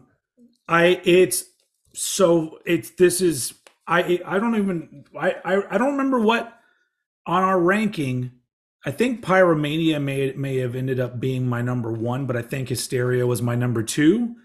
We had a joint first with Pyromania. Yeah, I remember but that. Hysteria is just one of those albums that it took a long time. Iconic. It's iconic, but it took a long time to make because not only did you have the drummer's accident, and all of a sudden he's totally relearning how to play the drums, altered, having one arm, but then it took a long time in the studio getting everything together to where it was apparently at the time one of the most expensive albums made, I think, at the time. And it's one of those that I listen to and I go, it was fucking worth it. It was worth it. Off. It paid off. Not only for them because it was a huge success, but I just listened to it and I'm just like, man, this is just so. It's just like a work of art. Like it's of rock and roll and technology and production all just coming together in like peak 80s awesomeness. And it's got classic songs that are easily overplayed. Pour Some Sugar on Me obviously is you've heard that way too much. But then it's got other bangers like Gods of War that you don't hear nearly enough. And it's fucking incredible. I love everything off that album. And it was one that like, for Christmas, I think it was Christmas 1987 going into, so about almost 88. I think that's when I got them. For Christmas, I got 3 cassette tapes. I got Bon Jovi, New Jersey. So maybe it was 88. Fuck, I don't remember. I got Bon Jovi, New Jersey. I got Appetite for Destruction, and I got Hysteria. And very quickly, I barely listened to New Jersey because it had songs on it that I liked, but it wasn't my cup of tea as much as both Guns N' Roses and Def Leppard, but especially Def Leppard. This album was like I just loved every minute of it, and I still do. But it's only my number five because it's just a fucking motherfucker of an album. But yeah, yeah. Anyway, that's my And that's and my number five. and this is one of those things where, had you asked me a few years ago what my top 10 of 87 was, I would have said, Hysteria would be in there, but it ended up finding itself at like the 11th or 12th No placement for me. way! Yeah, I shocked myself where I was like, Wow. my God, am I really leaving Hysteria off of my list? But trust me, it is, if not 10, 11, because Yeah. So really, if it's you took out the EP like I did, then it'd be your number it 10. would be 10. Yeah, yeah, it would be on there. But Either I thought way. to myself, this, like you said, this was a very stressful year to Yeah, have to cover, absolutely. But trying to even be the fair to fucking all the great stuff. artwork. I love the art. Yeah, I miss art like this where you look at it and you go, I don't know what the fuck it is, but it's cool as but it's hell. awesome. Yeah, yeah. What the fuck is that? I don't What the know, hell but is it's going rad. on? It's like a couple faces and a triangle and some lines and like Tron in the background. I don't know what that is, but Yeah. it's very fitting for the album and it's iconic at this point. So yeah, that's my number Well, five.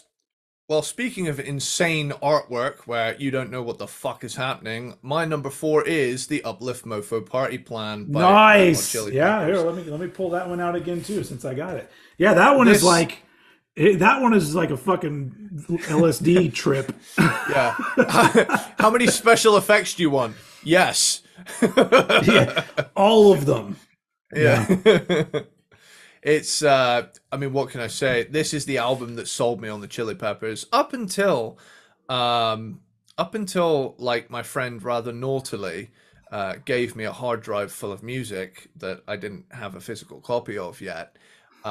He sat me down and he said, "Here's a USB stick full of everything you could ever want to hear. Take this, stick it in a slot. There you go. There you go, my guy." And then he disappeared into the alleyway, into the night. Uh, Wow. yeah, but That totally reminds me of this story that I heard Henry Rollins, which is funny because we just talked about Black Flag, and I don't remember what country he went to go visit, but it was a country where a lot of like different music was illegal. You couldn't sell it. You weren't supposed to have it. And he traveled there with this like terabyte hard drive full of all this music. And he ended up meeting this kid and his family. And I think he went over to have dinner with them. And while they were having dinner, he said, "Look, just transfer all of this to your computer." So he literally yeah, just like brought all of this music to this kid. Like it wasn't supposed to have all this music. And I'm like, man, there's something wow, so beautiful about that. The yeah, same way with, a thumb drive or whatever that's just got so much music on it. Cause everyone's got the quote unquote thumb drive, the thing that yeah, like really opened everything up for you. And yeah, for me, I guess my thumb drive was MTV really, and Headbangers Ball and shit like that. But yeah. yeah, It, for me, like I ended up with all of the Chili Peppers albums. yeah, This as part of this giant offloading of music, um, you know, and the Uplift Mofo Party Plan was essentially, I knew I loved the album Vivid by Living Color. yeah, I'm pretty sure that's how it happened. I can't remember if I heard Vivid or Uplift Mofo first, but I'm pretty sure I saw the artwork. Fucking loved how wacky it was.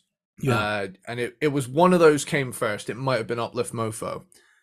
And I saw it and I thought I have to listen to this. And it sounds exactly how it looks. yeah, And this was the Chili Peppers album I gravitated towards the most because I just loved the music, much like the artwork, is extremely vibrant and colorful, and it's got a lot of things going for it. yes, Um, and it's wacky. It's not your cookie cutter Red Hot Chili Peppers post nope, '99, yeah. where it's like each ensuing album feels like an AI generated version of the previous album.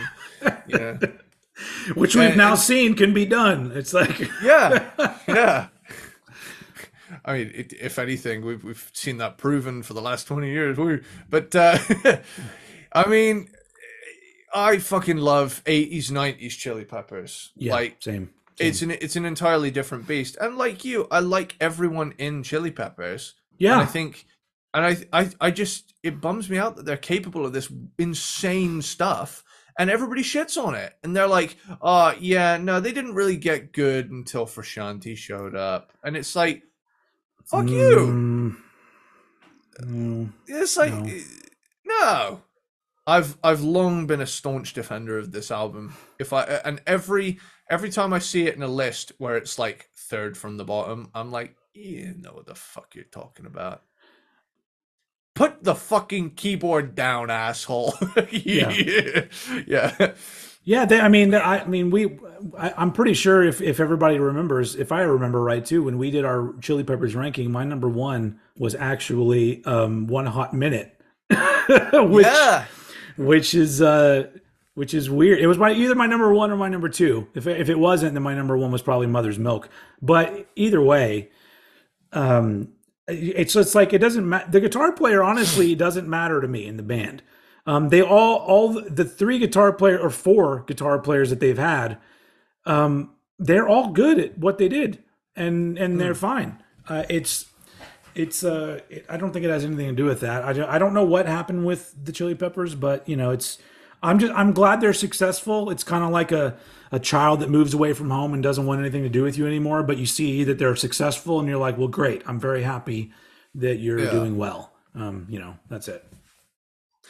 Yeah, it's one of those albums, man, where like you look at the track listing, Fight Like a Brave, Funky Cram, Yeah. Funky Cram. Don't you know Funk Colorblind? I'm committed a funky Funky crime Cram. against the state of mind. Yeah. Fucking love that song. Me and my When friends, do Backwoods. you do what you do? I do what I want to do. What I want to do. Oh, great! Backwoods is probably one of my favorite Chili Pepper Backwoods songs is great. ever. Yeah. Boom, like, oh, Yeah. It's got a great groove to it. across the dance floor, hit his scoot, skinny sweaty man, in a green suit. He down, for blood, lunator, skinny sweaty man, in a green suit. Skinny sweaty man, in the green suit.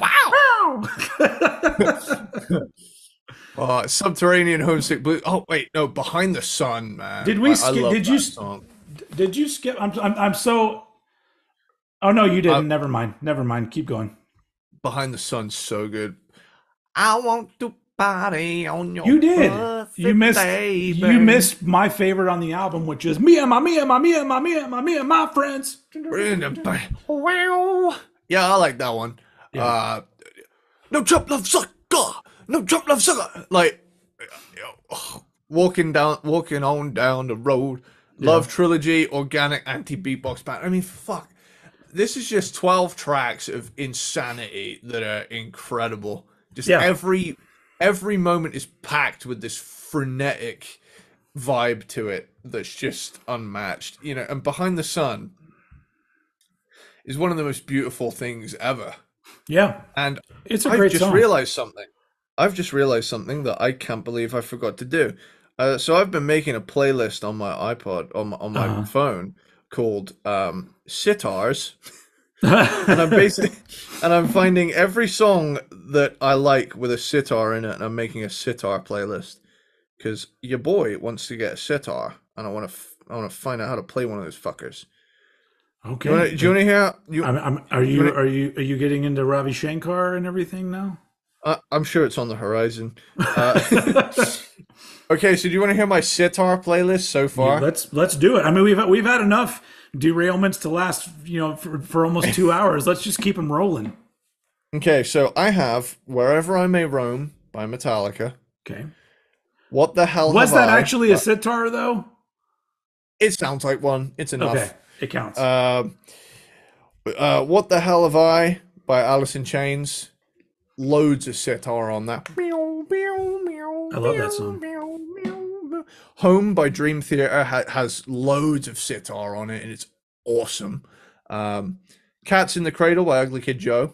Yeah. Pretty Tied Up, Guns N' Roses. Yeah. 4 Degrees by Tool. Now, 4 Degrees by Tool is technically, I mean, I suppose it would be a guitar with a sitar effect on it, but it sounded close enough. And Yeah. Behind the Suns. So now my sitar playlist clocks in at 43 minutes with Sweet. just 7 songs, which It's good. is And then rad. go ahead and put in like Within You Without You by the Beatles, because that's just George and a sitar the whole fucking time. Yeah, Anyway, I'll get there. we'll get to Norwegian ranking. Wood. We get to ranking the Beatles someday. Yeah, I'm sure it's down. Oh the line. yeah, it will happen. Anyway, so are you done with Chili Peppers? It's just gonna be me and you doing a Paul and John back and forth the entire time, isn't it? Oh, well, I don't know if that belongs at number 5. Hey Paul, let's get rid of Clarence and steal all his good ideas. Anyway, that's Eddie Murphy from an Eddie Murphy sketch from Saturday Night Live. Yeah. Anyway, not 1987. There was no Beatles happening in 1987. Okay. Are you ready for my number 4? Yeah, give me your number 4, dude. This would probably be a lot of people's number 1, but it's not my number 1. But it's still very Holy important to me. shit! Damn. Guns N' Roses' "Appetite for Destruction." Great album. Very important album for me because I really do think that Guns N' Roses was the catalyst that led me into more aggressive music. Because prior to Guns N' Roses, it was, well, I guess, Van Halen is a little aggressive at times, but Van Halen, Bon Jovi, Cinderella, Def Leppard, all of those things. I was into a lot of it, but Guns N' Roses was the first band I listened to that seemed dangerous and heavy. And very soon after that, I would find my way into thrash metal and all sorts of other stuff. But Appetite for Destruction is just like that Whitesnake album, and sounds like a fucking greatest hits album, really, when you listen to it. Yeah. And it still sounds amazing today. It's still an album you put on and you're just like, I feel it's pretty timeless with the way sonically that it holds up. It really does. And honestly, there are a lot of people that say shit like, Welcome to the Jungle, Sweet Child of Mine are like so overplayed. But I'm never going to turn the channel on Sweet Child of Mine. I don't know. It's so good that I've heard it so many times, but it doesn't matter. It comes on. I'm still going to be like, yeah, fucking Sweet Child of Mine. I just love it. I love. I'm gonna offer up one caveat for that. Okay. Sweet Child of Mine is the one skipper on that album for me, not because it's not a great song, but because it was my grandma's ringtone for 3 years, and I can never hear it again without thinking, fuck's sake, this is the 4th time in the last 30 minutes that I've heard where to the point it really started to grate on me in the end, and now every time I hear it, I'm like, I mean, I'll get to the bridge and the solo. I love the fucking solo on that song. It's so good. Yeah, like the back half of that song is, I still love it, but it's like, oh fuck, now I have to go through this intro again with this shit. Like it's a great iconic intro, but it's just ruined for me by my nan. Yeah, well, but it's like a lot of people seem to miss like that the songwriting on this album is so fucking amazing. I mean, Welcome to the Jungle. Look at that song. That too. Place. Yeah, it's just so everything on here is just so well done. These guys really were just like, some bands come out and get a huge hype, and then this is a case where it's absolutely warranted, even 35, however many years later. You still listen to it and go, yeah, there's a reason why they became fucking huge rock stars. Because that album is a motherfucker. One of the best rock albums ever made. One of the best debut albums ever made. Yeah, for sure. I love this artwork. I know the inside artwork. This right here. That's the original one. But for certain, this artwork with the cross is the original for me because this is how I first saw it. And I love this. I'm almost happy that they changed it to this because I feel like this is more iconic Yeah, So I agree. I always thought that the album cover was really cool. yeah, yeah. What version of the album cover is it where like it's kind of like scrolls with the text on it as opposed to the big bold one? Oh, Like that would be like the cassette version and maybe even the CD ah, version. Because this is right. this is an '87 pressing where it's on the sides. But I'm pretty sure I my see. version that I had on cassette when I was a kid, it had the Guns N' Roses at the top and Yeah, Appetite for Destruction at the bottom. because that's how I always saw it. Because there was a CD in my house, so I always knew Yeah. that So yeah, version of no, the this is artwork. the vinyl cover, which I think this is the way it always looks on vinyl when they put it out, is with the names on the side. Yeah. But what more can we say about fucking Appetite for Destruction? You can find thousands of videos on YouTube talking about this album. We've talked about it already when we ranked Guns N' Roses, but I just love it. It didn't make my it made my top five, but there are three albums from 1987 that not only do I love them, but they're just so fucking important to me. That it pushed fucking Guns N' Roses and Def Leppard to number four and number five. So that brings us to the top three, our top three of 1987. Okay.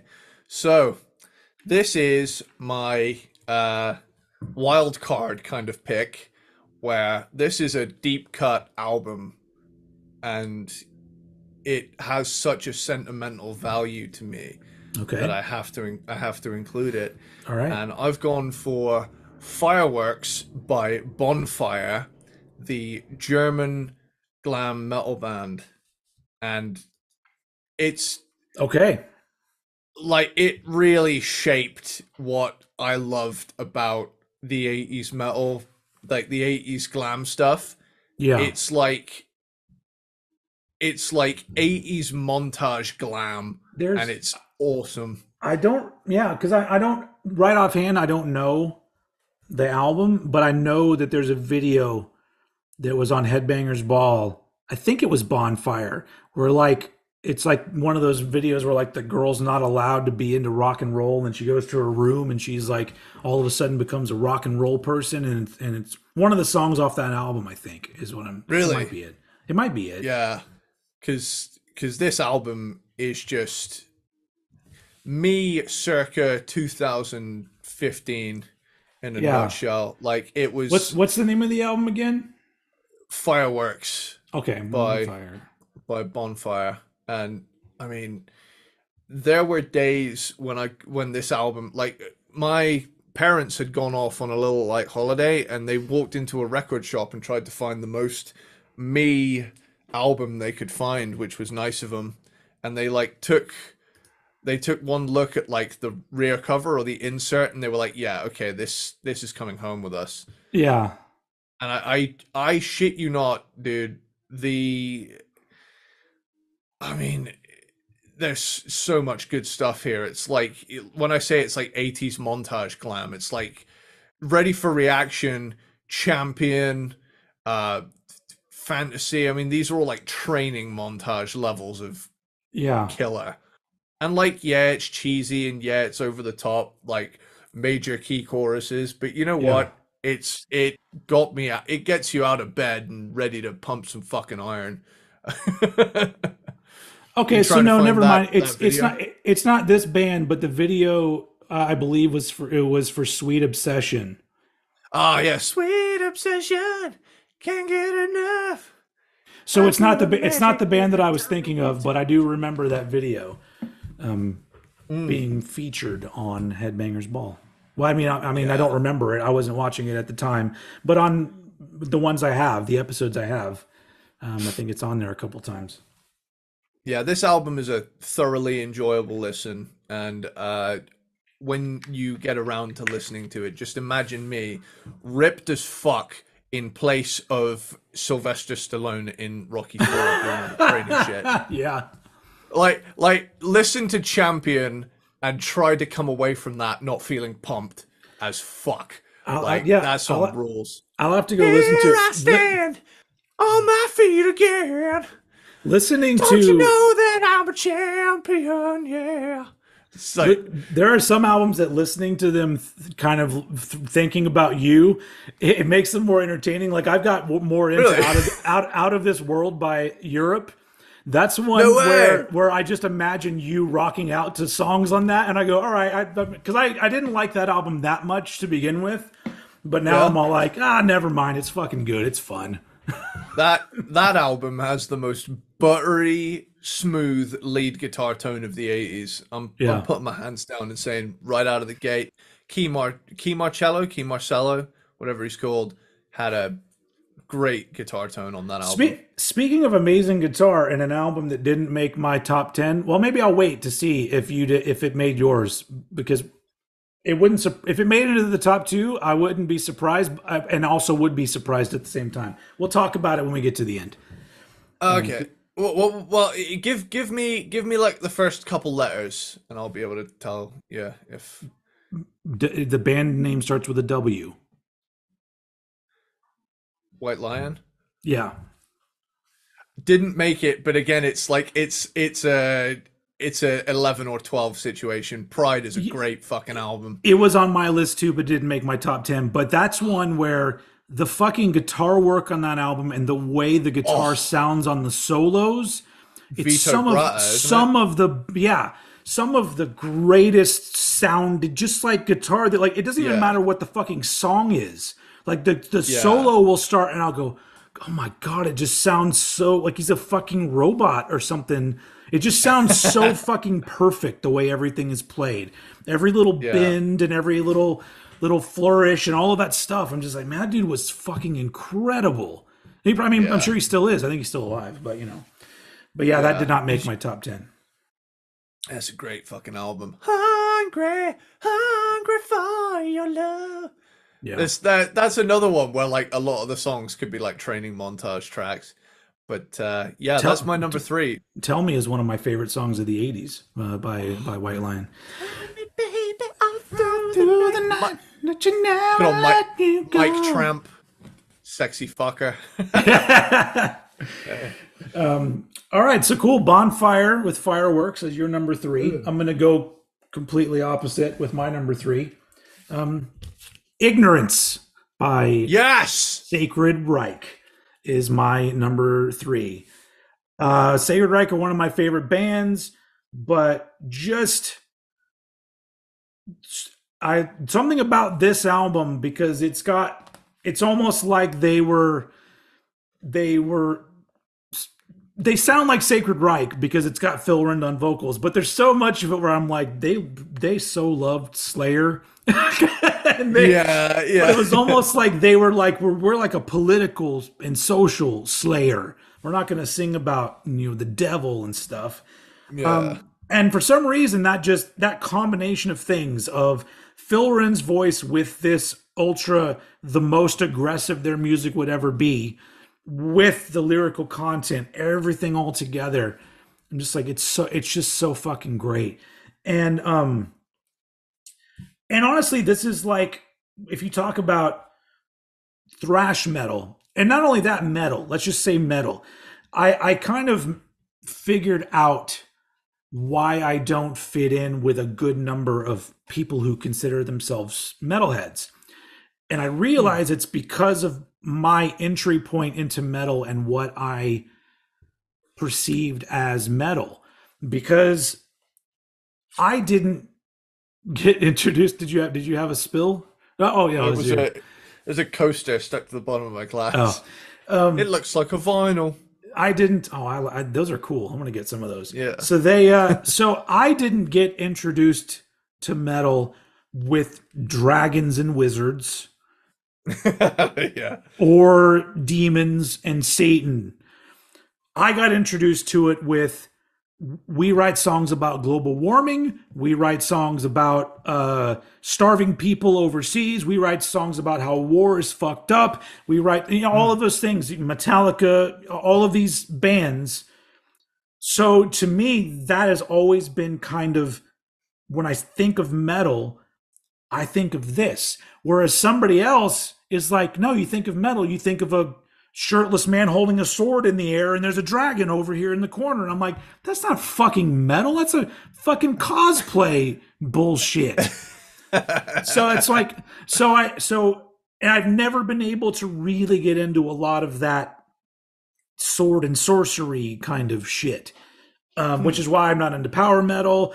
Honestly, that's also why I'm not into black metal, because black metal to me has always seemed very like, let's put on a costume, now we're metal. And my metal was, there were no costumes. You were in jeans and a t-shirt. Maybe you all had the same really white, high top sneakers, but it was, that's what metal was to me. It was more like things more like grounded in reality. Yeah. That So that's never left me. There are some bands that flirt with all of those other things. Clearly, I love but Slayer also had some stuff that was political and socially Chemical relevant. warfare. Yeah, but I think I figured out that that's what it is. That's the disconnect with a lot of metal fans. Is like they're into this thing, and I think it has to do with how you were exposed to it. So albums like Ignorance are literally just right up my alley for what I believe is thrash metal and metal. So I love it. Like, it's just, to me, the best, almost the best thrash metal album of 1987. I mean, the one I'm talking about, if anybody knows me at all, you're like, oh, well, yeah, of course that album is in his top 10, probably 2 or 1, who knows? But my number 3, Sacred Reich, Ignorance. It's fucking great. I fucking love Sacred Reich so much. And I'm always going to point this out till the day I die.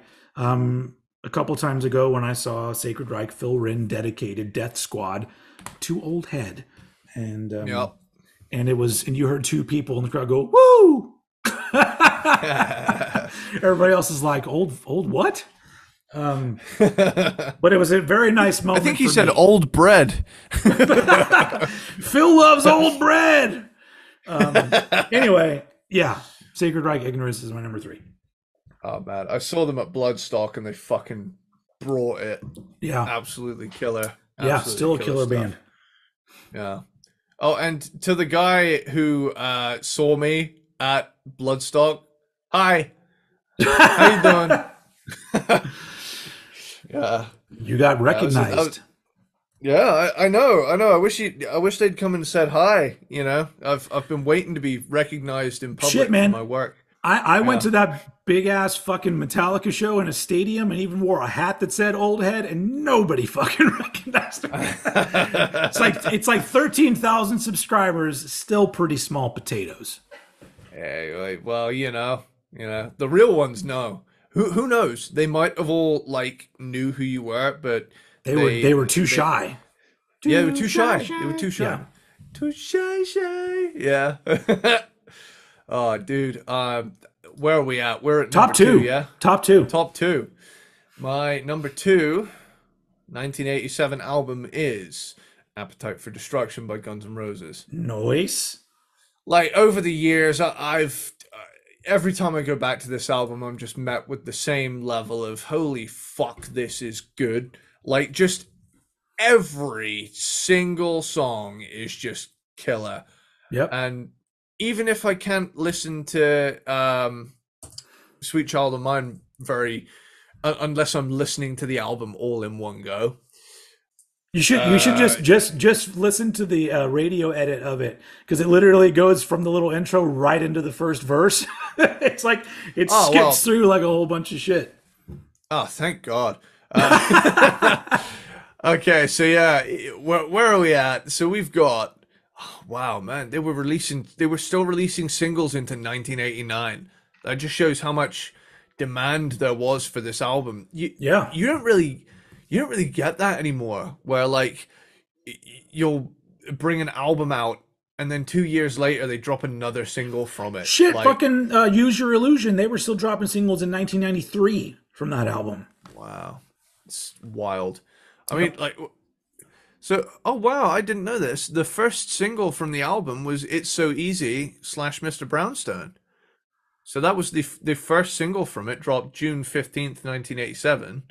Interesting. And then Welcome to the Jungle, which, see, this is the problem with this album for me, is that, once Welcome to the Jungle is through, I'm like, well, I mean, it's my favorite song on the album, and I'm like, it's varying levels of, that was so satisfying. I don't know if I need the rest of the album right now. I don't know what Like, my favorite song is on this album. That's a really tough one to think about. it's in large part to it being in GTA San Andreas for me. Like, Yeah. I that's one of those songs that's burned into my mind, but I never get sick of it. Like, same goes for Hold the Line by Toto. Yeah, Like, I love Night Train. I love My Michelle. oh yeah. God, there's a lot of great fucking songs on here. So yeah. Well, let's have a look through the track listing and like do like a mini grooved and removed where we're like, what is the weakest track here? It's Think Out of About You. Everything. It's Think About Yeah. You. Think about you. Okay. So It's still great. Yeah, Still great, but my least favorite song. man, that side A reads like a fucking greatest hits. Like, Welcome to the Jungle, It's So Easy, Night Train, Out to Get Me actually might be That's a good one too.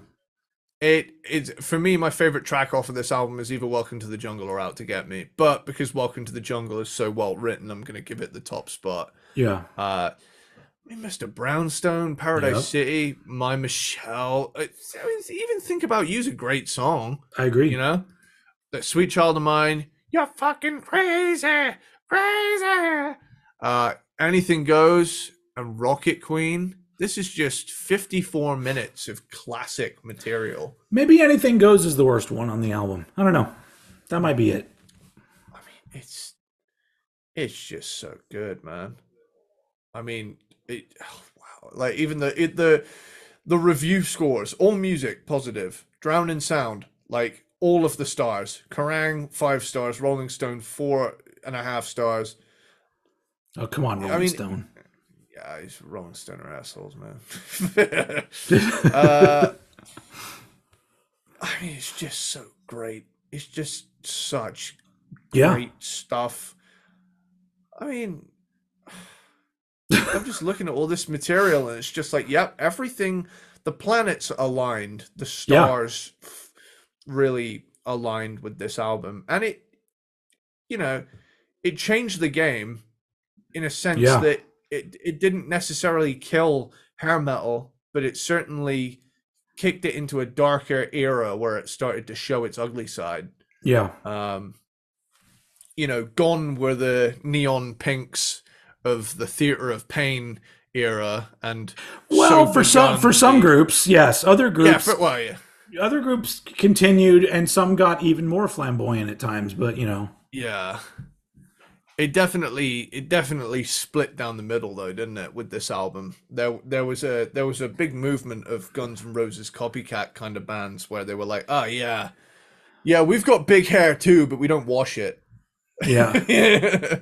Yeah. It's a great fucking album. Yep. I mean, when it comes to not only like the LA Sunset Strip stuff, but across classic rock as a whole, it's up there as it's up there with like the likes of the Beatles and that. It's just such a game-changing album. Not to keep taking us off subject, but it's kind of on subject. Have you heard that last new Guns N' Roses track? I haven't. No. I haven't been checking it out. It's called Perhaps. It's not amazing, but I've listened to it a few times and I'm like, I don't know. I kind of dig it. It's like, it doesn't sound like they're trying to go back and create old style Guns N' Roses, but it still sounds like a Guns N' Roses track, but more of like a Use Your Illusion deep cut, maybe. So can we move on to my top two? Absolutely. I think everybody gets it. Appetite for Destruction is amazing. Okay. But in my opinion, not as amazing as this little beauty right here. Yes! Introduce Yourself by Faith No More. Fucking Chuck Mosley on vocals. Yes. I love this album so much. There's certain albums that you see them and you just want to like hug them a little bit. Absolutely, I and that's love one of them. I know I love it. I love Introduce Yourself. It's so good. Can I just Um say that this is my number one? oh shit, yeah. Yeah, Awesome. Faith No More, yeah, Introduce Yourself. That's a killer number one right there.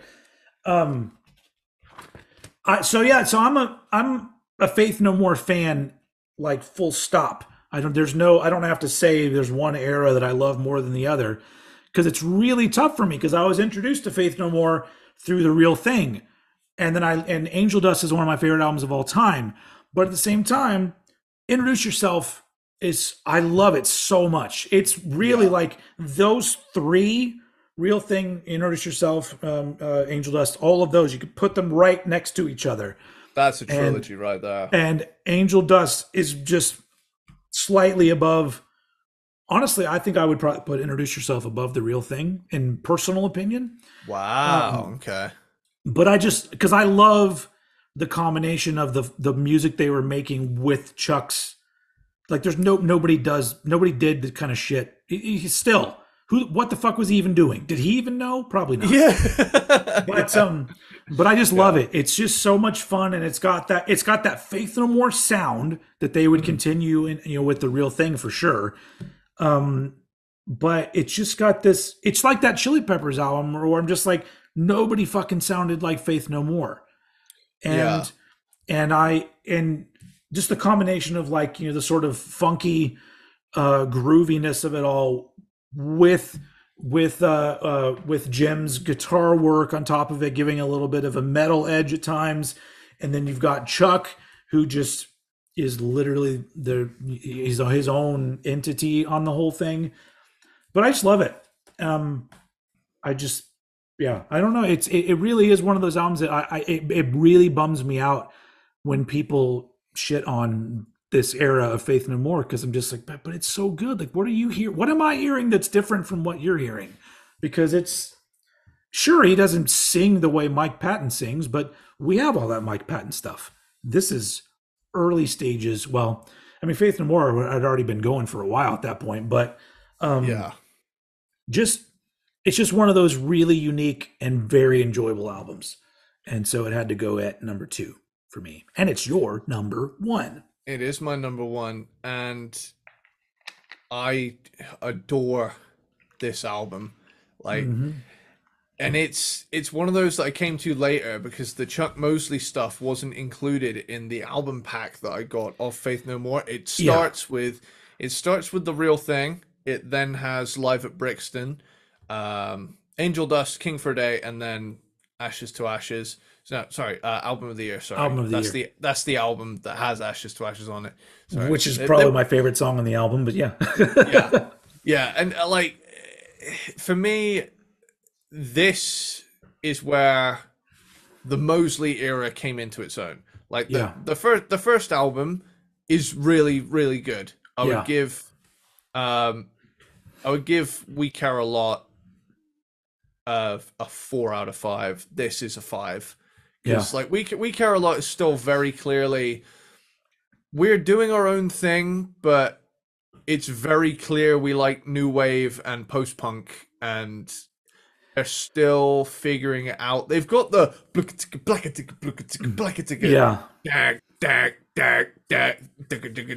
yeah, sort of stuff going on. But it's where this is the album where it fattens out, and it's like Faster Disco. The opening thing of Faster Disco is just yeah, bam! It's like it explodes like the splat on the cover where it's like bam, dum dum dum dum dum dum dum, ding ding, yeah, yeah, and nobody. I don't think there's anyone that can match the sheer goofy, awkward charisma of Chuck Mosley, where yeah, it's like, hey, I don't know what I'm doing, but I'm doing it, yeah, and it's it's one of those beautiful things with something that's just straight up art.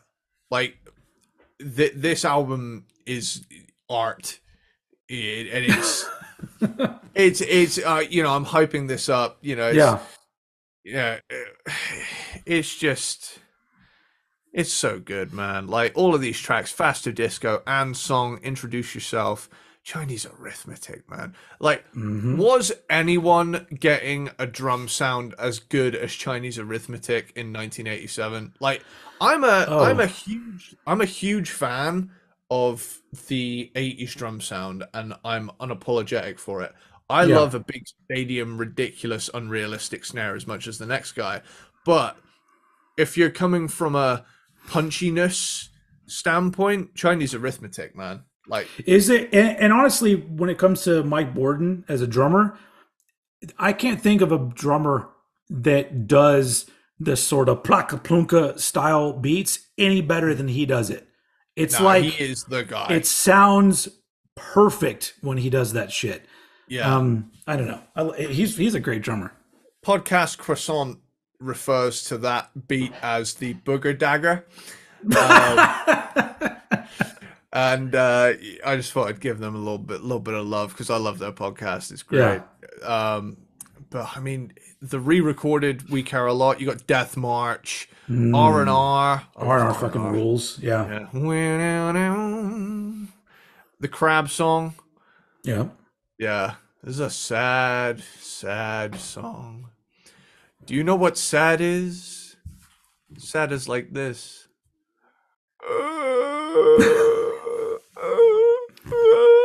Oh, I love that. The Rock in Rio performance. I know that's with Patton, but Yeah. like Yeah. I love that. I love that era of Patton where he's just absolutely bonkers. I mean, he's nuts in all eras, but like when he's young and kind of bratty and he's Oh like, yeah. Yeah. yeah, like really obnoxious over the top. I love that. I mean, Blood, Spirit. I love every one of these songs here. Yeah. Granted, it took me longer to get into because like I came at Faith No More from a metal background, so Chuck's more punky delivery took a minute for me to kind of get. Yeah. But it wasn't. It didn't take me too long. I Oh was yeah, like, it was pretty jarring for me too because I heard this album after I got really into the real thing. hmm, So it was because it was really weird. I'm like, well, the music sounds similar in a lot of ways, but then it's a totally different style of performance for a vocalist. So at first I was a little off put, but then I warmed up to it. yeah, it's a great fucking album, Hmm. and it's an absolute classic in my opinion. And frankly, that should be a fact. Well, it would be the best album of '87 in my opinion if it wasn't for this one. Can I guess? That Can I guess? Aerosmith, Permanent Vacation.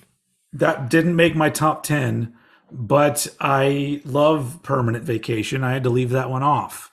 Damn, that must have hurt. It did hurt, but I like these other ones more. But I mean, for people who Oh know yeah, me, duh. Among the Living. yeah, say it with me: Among the Living, Yeah. from Anthrax. Don't know what Some happened would there. I some had a would say the glitch. best Anthrax album, and I wouldn't tell them they were wrong.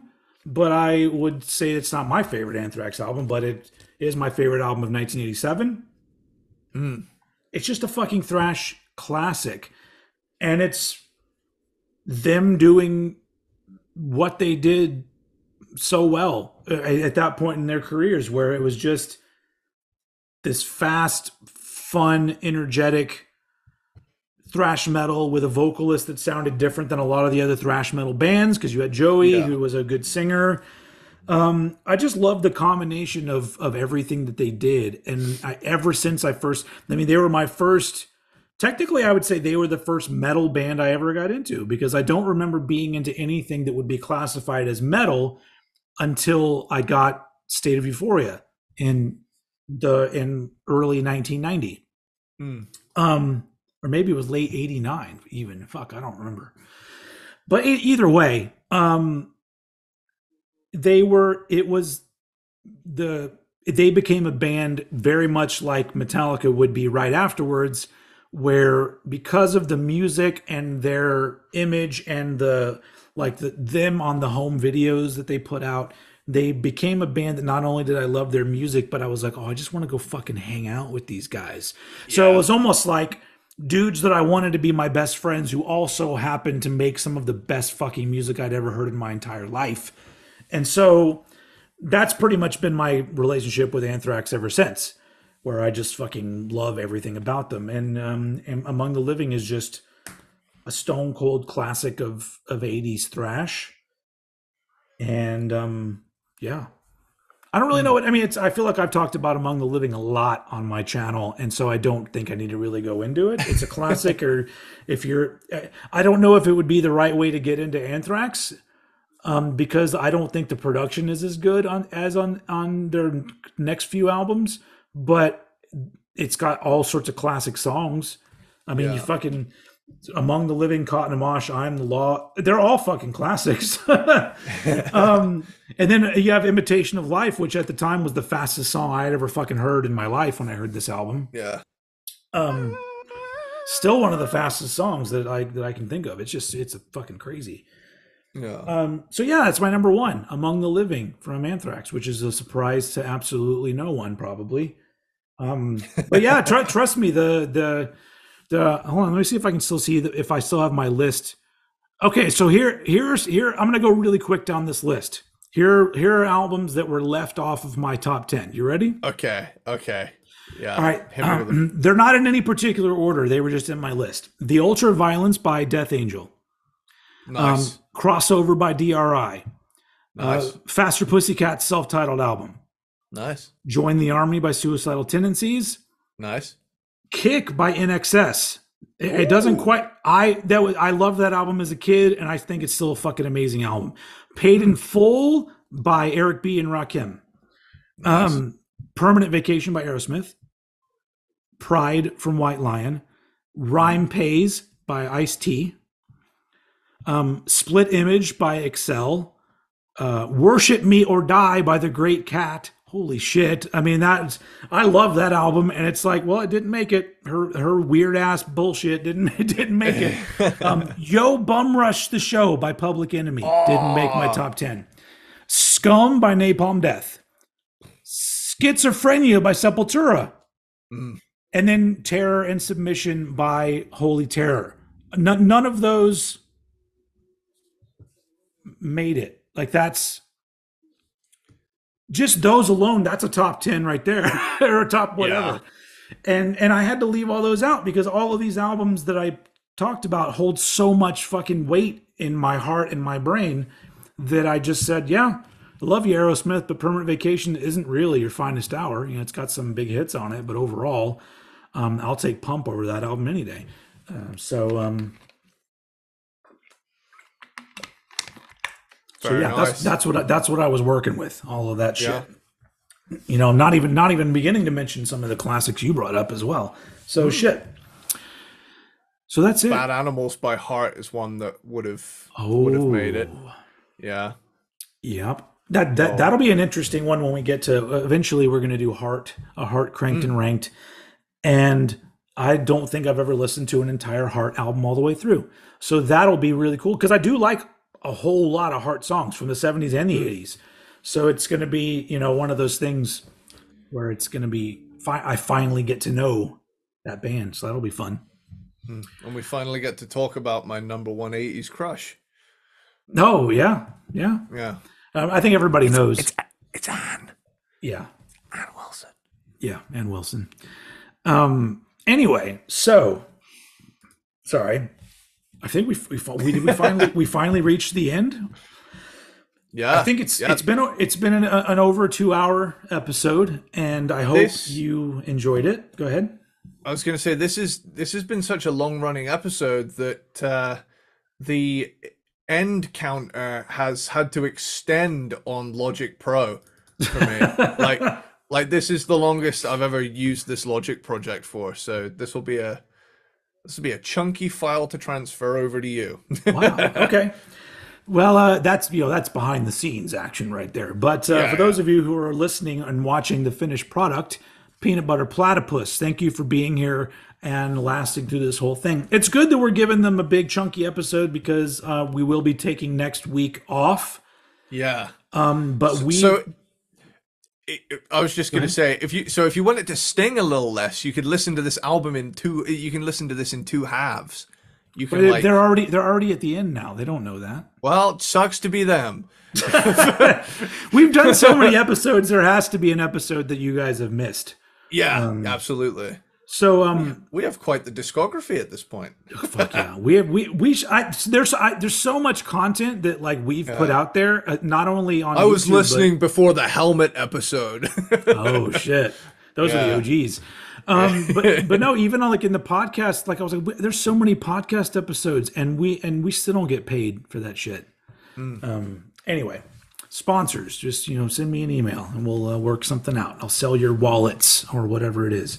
Anyway, so we're taking next week off, but then the week after we're back with another band ranking, and this will be one that'll be very interesting because it's one of a band that a lot of people love, and some people don't. Some people don't like them at all, and the two factions sometimes butt heads.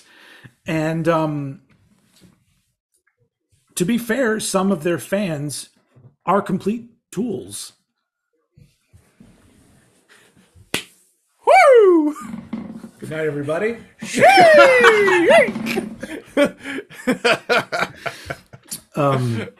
But that'll be fun because they are a band that I do like.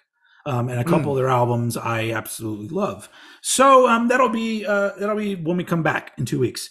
So everybody get ready for that. Get ready for some. I mean, I don't know. I'm not going to have anything really negative to say about the actual band. It's just about people I've come into contact that are fans of the band. There's a lot of red flags with a lot of those people. But we'll get to that next time. This has been long enough. I'm going to get the fuck out of here. Thank you for joining us for the top 10 of 1987. I hope you enjoyed it. If you're watching this on YouTube and we left out some albums that you think are killer from 1987, please put them in the comments. Ongoing conversation. We love everything you guys send our way, except for the few haters, but mostly they just get deleted because I'm just annoyed by them and I don't want to have them taking up space in my world. So, that's it. That's the end of it. Thank you for listening. We'll see you next time. And as usual, I throw it over to Eddie Sparxx to take us out. Dude!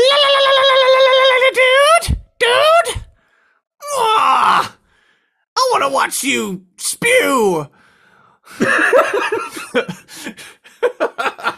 All right. Bye, everyone.